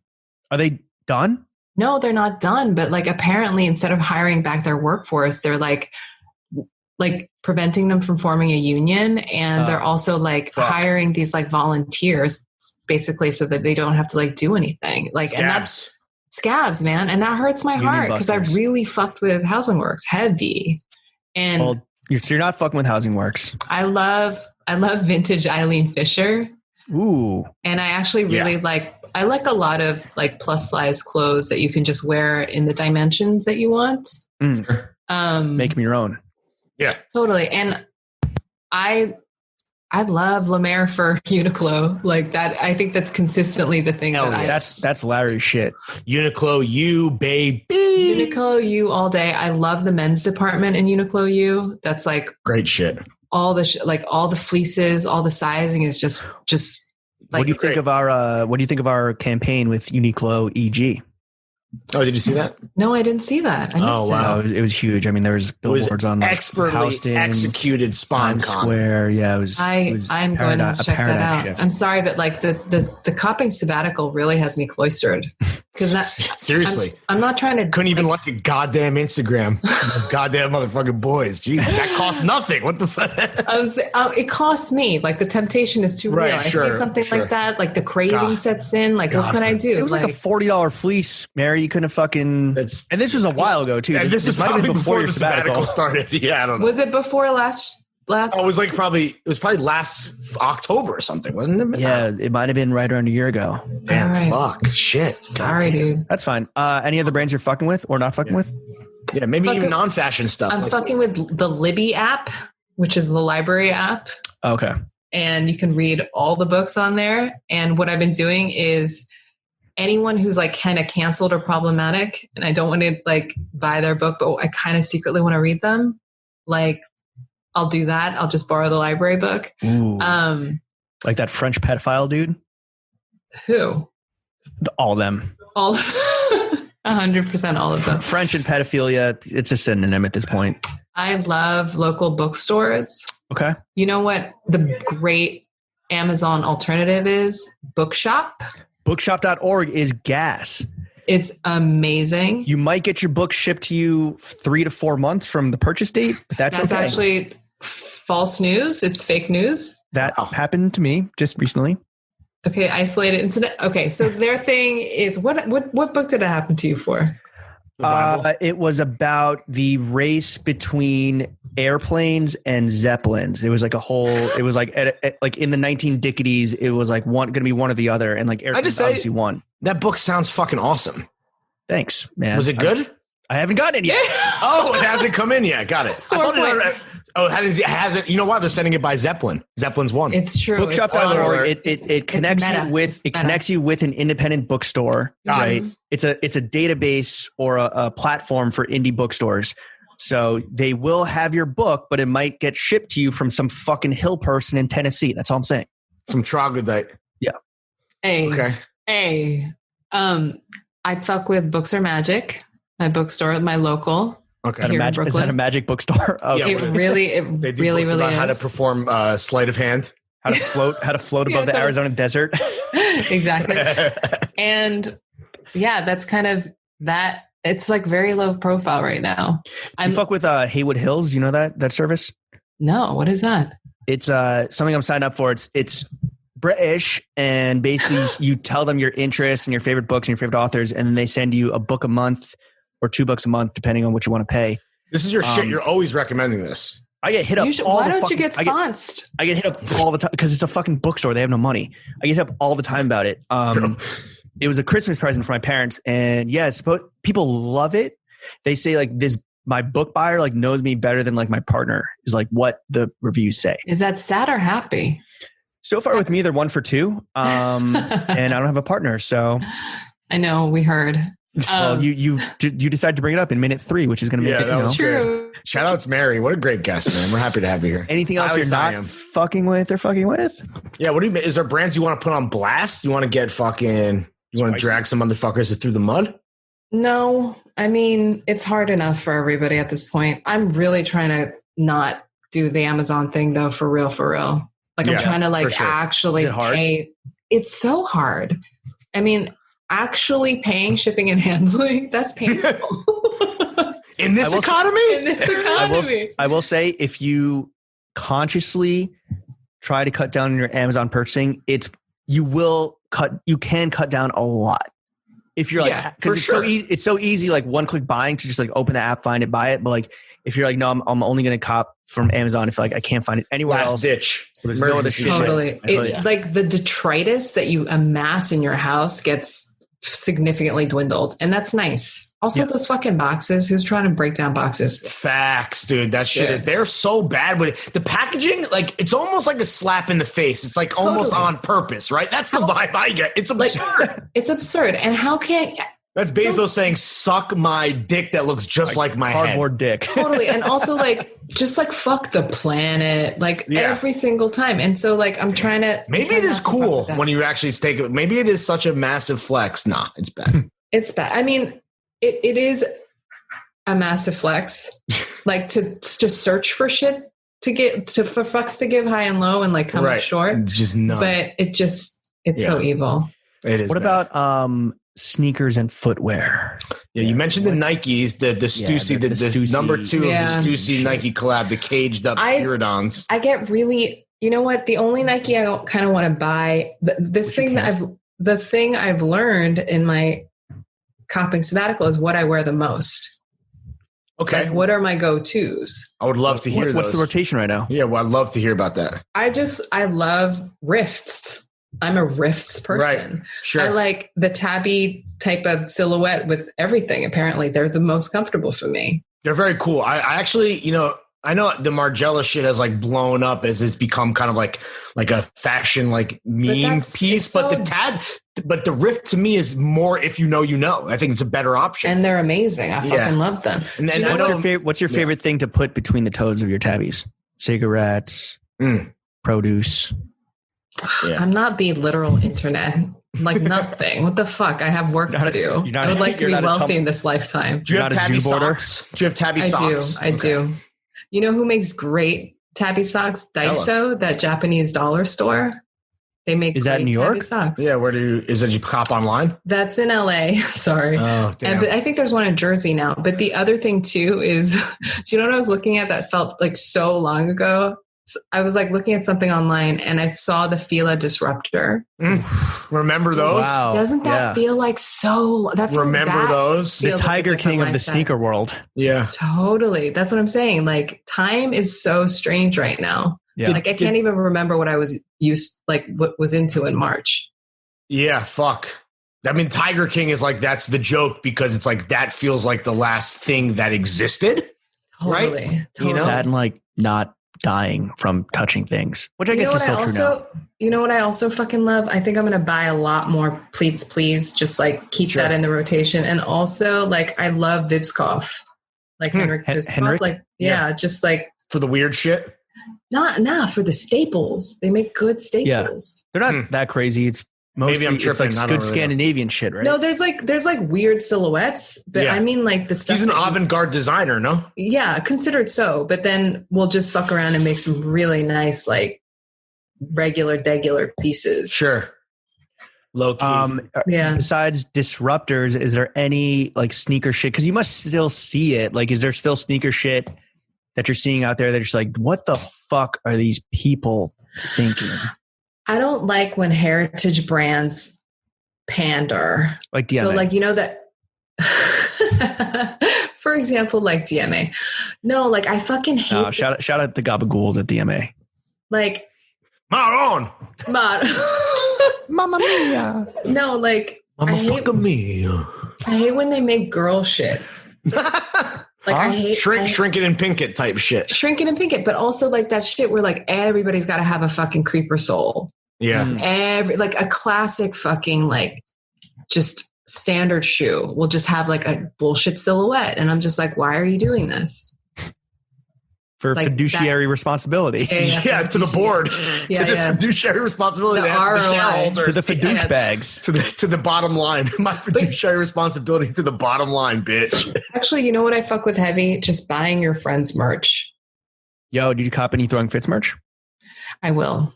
I actually have so much merch still from Bieber, your good friend Justin Bieber. I hate to break the news to you, but you can't cop our shit anymore unless it's on the resale market. James and I only make what people want. We're extremely green in that way. It's not about being greedy, but that cream shirt that y'all made, I still have that and I wear that. The what? The old merch. Well, that's different though. What was it? We didn't really get paid. What was our shit? Cream Cloud rules everything. Cloud rules everything. Cloud rules. It was that was like one of the first. Oh, we sucked so bad. Not that we don't still, but fuck my life, bro. Sick. Let's get into another area of expertise that you occupy. Books. Mm-hmm. What books are you fucking with right now? Yeah. I just read How to Do Nothing, that Jenny Odell book, and I was reading a book by my friends about friendship. It's called Big Friendship. Aw. And because that shit will sustain you, man. Like how else are we going to get through this shit? The homies saved my life. The people that pay the most money on Patreon, that's big gang. That's big friendship, right? That's the biggest friendship that exists. Fucking friendship. The kind that pays us. It's the only industry that isn't a scam. Right. Friendship. Sure. That's a big one. That's a bars. What about when your friends are your business partners? Because how is that not? Me. That's amazing. Yeah. Well, No, it's it's good. amazing It's- when it's amazing, and as we've This is what- seen this is what we throughout tell history, people. when it's bad, it's as bad as it But this is what we tell people is like, yo, what you want, the people you want to work with are the people that you enjoy being around, because you got to spend the majority of your fucking day with them. Like, But also, it's the people that you have to have uncomfortable conversations with pretty consistently, just so that everybody gets what they want. Like, it's Right. you can't mind read, you can't assume that the other person knows, and you certainly can't assume the other person will take care of you. I mean, that's just like This shit's a marriage. I'm not going to This pretend shit like is a it's marriage. anything other than that, This right? shit At is least, a especially marriage. when it's a partnership. I mean, that's literally, it's in the name, you know? yeah. So, totally. So what's the name of the homie book again? yeah, who wrote Big Friendship? Big Friendship. Aminatu So and Anne Friedman. Nice. They are friends. Spoiler, they're Sure. friends. Yeah. Got it. Any other books you are? Anything you want to throw out there? I just finished Convenience Store Woman, and I'm forgetting the name of the author, but it was it came out a few years ago and I just never read it, and that was excellent. Yeah, that's kind of where I'm at. And then also I'm writing books, and so sometimes That's it's true. hard to sometimes hard to ingest. Sure. Do you get sucked into, because I know there's like pop culture hypey books that are like, like the book du jour. Like, do you get sucked into that at all, or do you kind of just like put that aside and like only? It depends. Like sometimes I love the book, like sometimes, but usually It's not a bad like, thing at all. No, it's like I like to watch Game of Thrones 3 years after it's happened. You know what I mean? Okay. Like it's like I would so much rather read the book on my own when it's kind of out of that Removed cycle. from the zeitgeist. Yeah, totally. Specifically. Okay. Specifically. So that's kind of pretentious in its own way. Oh, 100%. Okay, But all it also means that I don't have to compete, and I don't have to turn that thing into like culture homework. Right. That I have something to That say. sucks. I Yeah. fucking hate that. Cause you know what? Here's my take And here's on yeah, Twitter. my advice would be don't start a podcast because Well, then 'cause you have to do that. That's the thing. It's like, I don't want to be on that content wheel anymore. Sure. Right. Because I know that it took someone fucking a million years to write this. I know it fucking costs them. Like, Oh yeah, you know that I'm the not- like yeah. I'm not trying to speed read so I can like cast some kind of verdict on it. Well, that's a unique perspective that you have as like a 'Cause peer. But like, I That's wonder why- if that's why, Mary, I people didn't read- understood that. Like, and that's why I didn't read Permanent Record. That's why I didn't read Permanent Record for this podcast. I didn't want to like. Thank you. Speed- You wanted I wanna- to savor it. Of course. I want to get that 6-month shipping from bookshop.org and savor it at my own pace. And as a fellow writer, I didn't want to read it and then get influenced because who knows when I could potentially start my next project. I don't want to have any outside influence. I'm pretty sure especially Lawrence- from someone as good and as talented as you. I would hate to. I'm pretty find sure myself Lawrence all in that is. shit. I'm pretty Yeah. sure Lawrence is illiterate at this point. Right. Because it goes away, grows Yeah. over. Yeah. Yeah. Sure. He learned about wine and that pushed how to read out of his mind. Fingers crossed, guys. Any books you're not fucking with right now? Yeah, any authors that Besides you would that like to bitch that J.K. shit on? Rowling. I would never shit on another author. I don't care. J.K. who it Rowling? is. I mean, I shit on Hitler. her politics that I do not understand. Sean Hannity just put out a book. But the thing is, you bringing it up for me to hate on it is just you bringing it up. Like, we didn't need to bring these people up. Why are we? I don't know if he like, actually wrote a book. I was just hoping that you would. Yeah, tell that's all. gotcha journalism. That's Yeah, what it's called. This is called clickbait podcasting. But that's what I'm saying. Like that kind of like putting that energy in the air. Like, I'm not going to sit here and Right. talk about like the 100 million that political skew type books, because it's just like, ugh, like, isn't there enough of it? Sure. So you're not fucking with anything really. You just kind of like it doesn't. You don't enter even your- acknowledge it. It doesn't even come enter across realm. your radar. Yeah. Like, yeah, literally any book that I'm not fucking with, I'm like, do I know her? Right. Sure. Never heard of her. Oh, she's Never heard of her. Yeah. never heard of Okay. her. All right, That's a good mindset. let's get into the final Almost done segment here. of this podcast, Mary. Before we can go, You send guys, you off this to your is Swiss like partner. This is Herculean. You guys Yeah. do this every time. Like, my Mhm. God, you must be part. I And said- we've been on a streak for the past. This will probably be Yeah. the third one in a row where we're approaching 3 hours. Yeah, when I said 2-ish, that meant like 3. Yeah. 3-ish. Which we're right at. So, Mary, you know, we love you. Like, seriously, we love to see what you're doing. You're the homie. You are an inspiration. We want people to kind of get into your work and who you are and what you do. And we want to see you thrive even harder, Mhm. which is why we want to offer up some constructive criticism, right? It's meant to build you up. Yes. It's not meant to tear you down. Take it or leave it. We're not going to be upset if you don't take it, but it would be at your own detriment to leave it. So speaking of, and I don't think this is going to go over well based on what you just said. My first piece of constructive criticism is the biggest YA legend of our time recently pivoted from whimsy and wizardry to transphobia. In your next novel, there should be a thinly veiled J.K. Rowling character who's just shit on and humiliated for 300 pages because transphobia is not cool.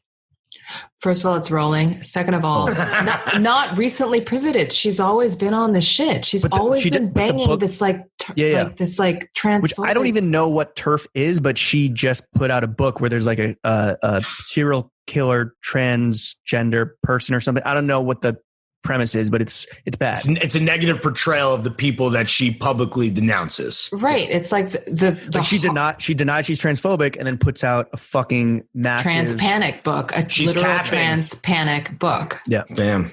Totally. And I think that she's wearing the sorting cap. Harry Capper over here. But to me, that I look at that and I'm just like, man, you're irrelevant. Damn. No, because like to me that just like you speak of a type of obsolescence. You speak of a type of like narrow parochial thinking that I'm just like, okay, so I guess you are not the future.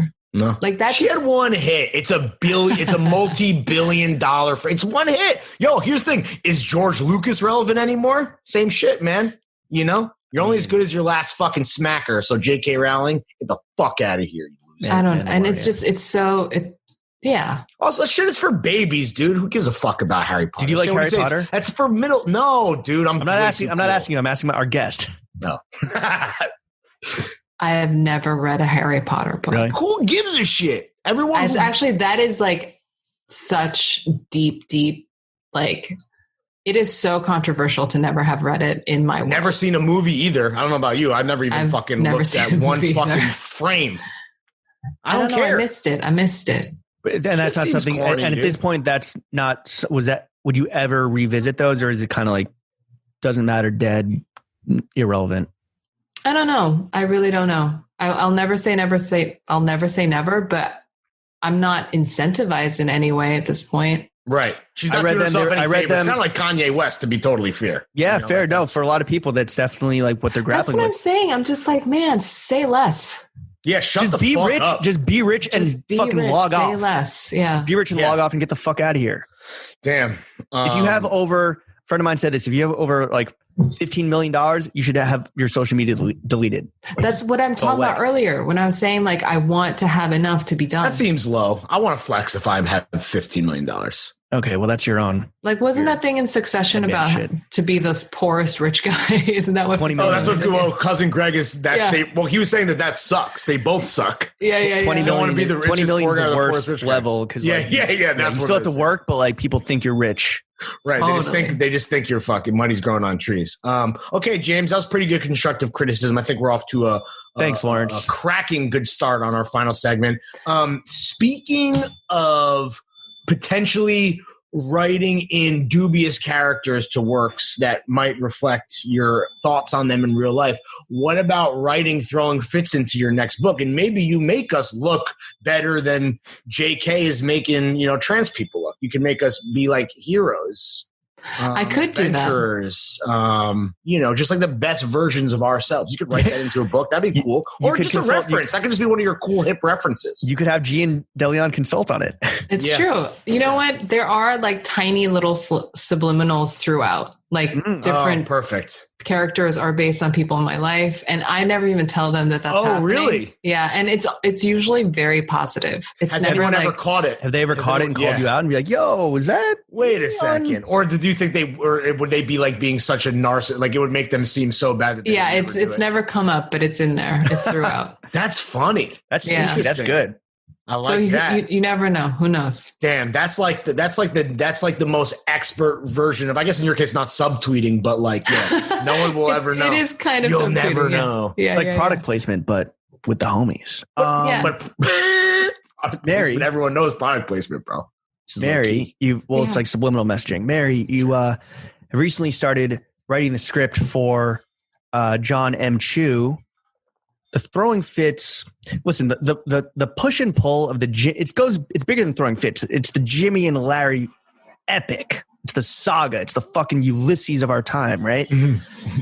Help us by writing the script for the TF Zuvi, and we'll keep you on for the whole process, not just script writing. You can direct it. You'll cast it, direct it. Do the whole damn thing. The only thing you can't do is you can't be costume designer and you can't style us. Yeah, we're going to do that ourselves. And we get final cut. Well, you're not styling us because I will be played by Shia LaBeouf, but I get to style Shia. That's who would play us? Did you guys watch Honey Boy? Yeah, it's fantastic. Oh, that fucking so good. movie. It was really good. It's really fucking good. Unbelievable. Didn't know what I was watching. Maybe that's the movie that last made me feel like that felt extremely intimate. I mean, that's why I think people that love Shia LaBeouf, like James and I love him because he's raw as fuck, dude. That is a rawest man in America. Yo, write him into your movie. Yeah. Maybe. Do you have a role for Shia that you could cast? He would be a good if you ever do Emergency Contact. He'd be a good Sam. No, I'm saying in your movie, can we? Because you're involved in the casting. Do you envision Shia playing a role? Just see him? Not yet. Okay, but just yet. Do Emergency Contact, and he'll be an amazing Sam. He already has the fucking tattoos. But the TF book. TF Zuvi. I mean the TF Zuvi. Okay, we could go back. We could pivot back to that. Yeah, would you like to direct the and write the project? Why don't I do a treatment and you guys can let me know? Who would play James? I'm doing Shia. Yeah, who's playing James? A young Keanu Reeves. Well, we're not going back in time. Yeah, time machines aren't real, buddy. They aren't Bill and Ted? Yeah, come on. Actually, you guys are Bill and Ted adjacent. We are. No, we are Bill and Ted. That's like what we do. Yeah. So I don't know. Righteous. I really don't know. Hell yeah. All right. Oh, yeah. Who do you want, James? Realistically, do you have thought about this? I mean, there's a goddamn. Well, who's the Crazy Rich Asians guy? He's like he's half Asian. Henry Golding? Come on, bro. What other Get the fuck half out of here. Asian person? And look, Jonah Hill himself said it. That's Jonah the problem. Jonah Hill himself said it. Maybe I got to play myself. I mean, I'm a great actor. Have you seen our TikToks?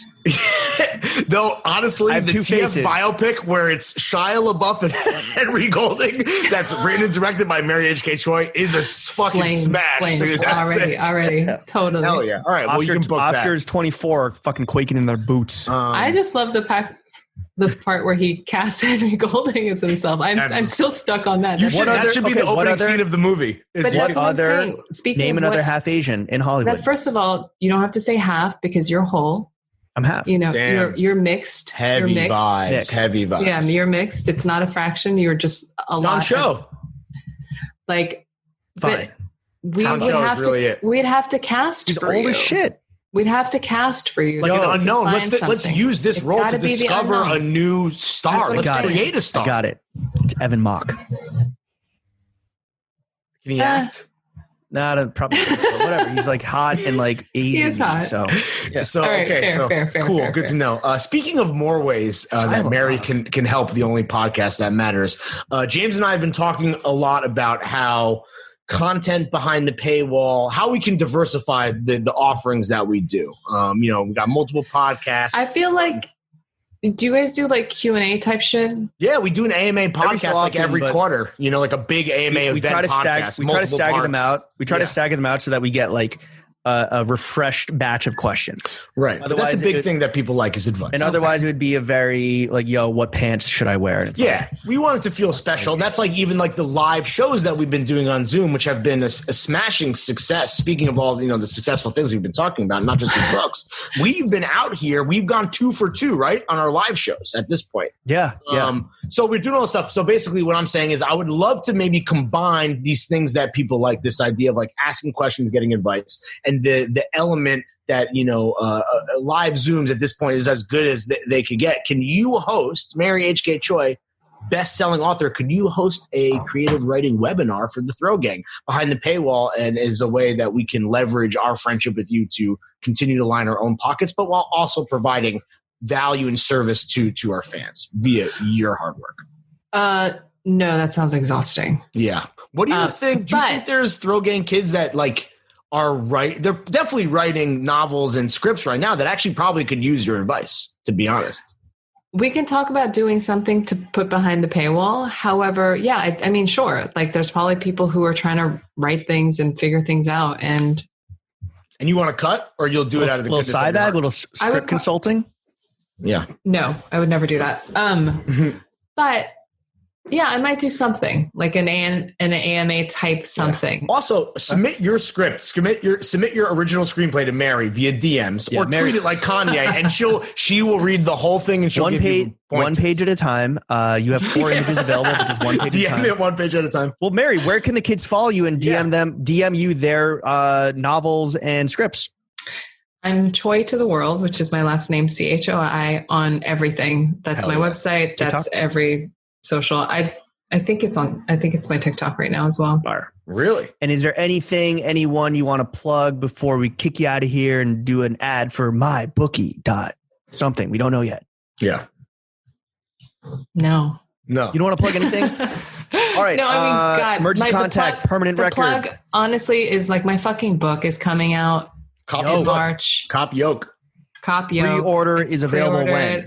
Yeah, pre-order. Out now. Let's juice those fucking numbers. Yo, Throw Gang, if we can get Yoke to be the #1 New York Times bestseller, that will really, A, be awesome for Mary, but B, for us, showcase the power of the fucking gang. You said pre-orders are important, right? And that's a tough one. Hugely so important. Listen. Let's not set any expectations here because also don't make us look bad. You know what I'm saying? But fucking help out with the pre-order. Let's juice Mary's shit. Yeah, it's called Yoke. Book.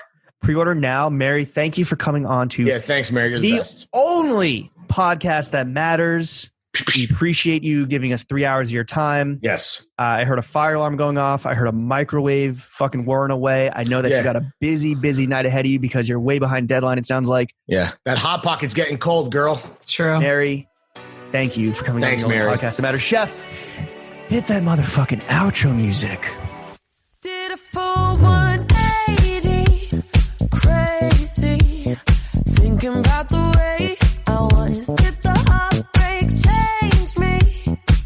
Maybe, but look at where I ended up. I'm all good already, so moved on. It's scary. I'm not where you left me at all.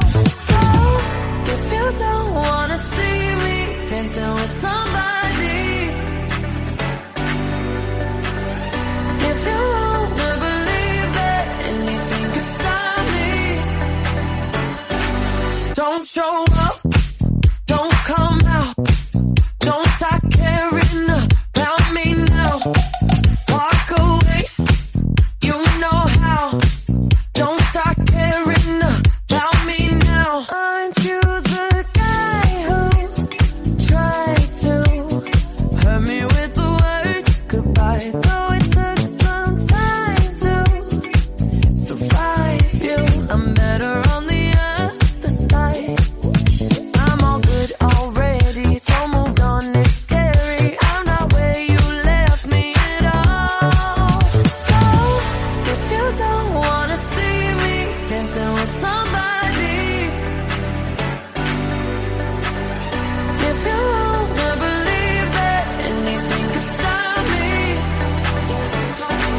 don't show up,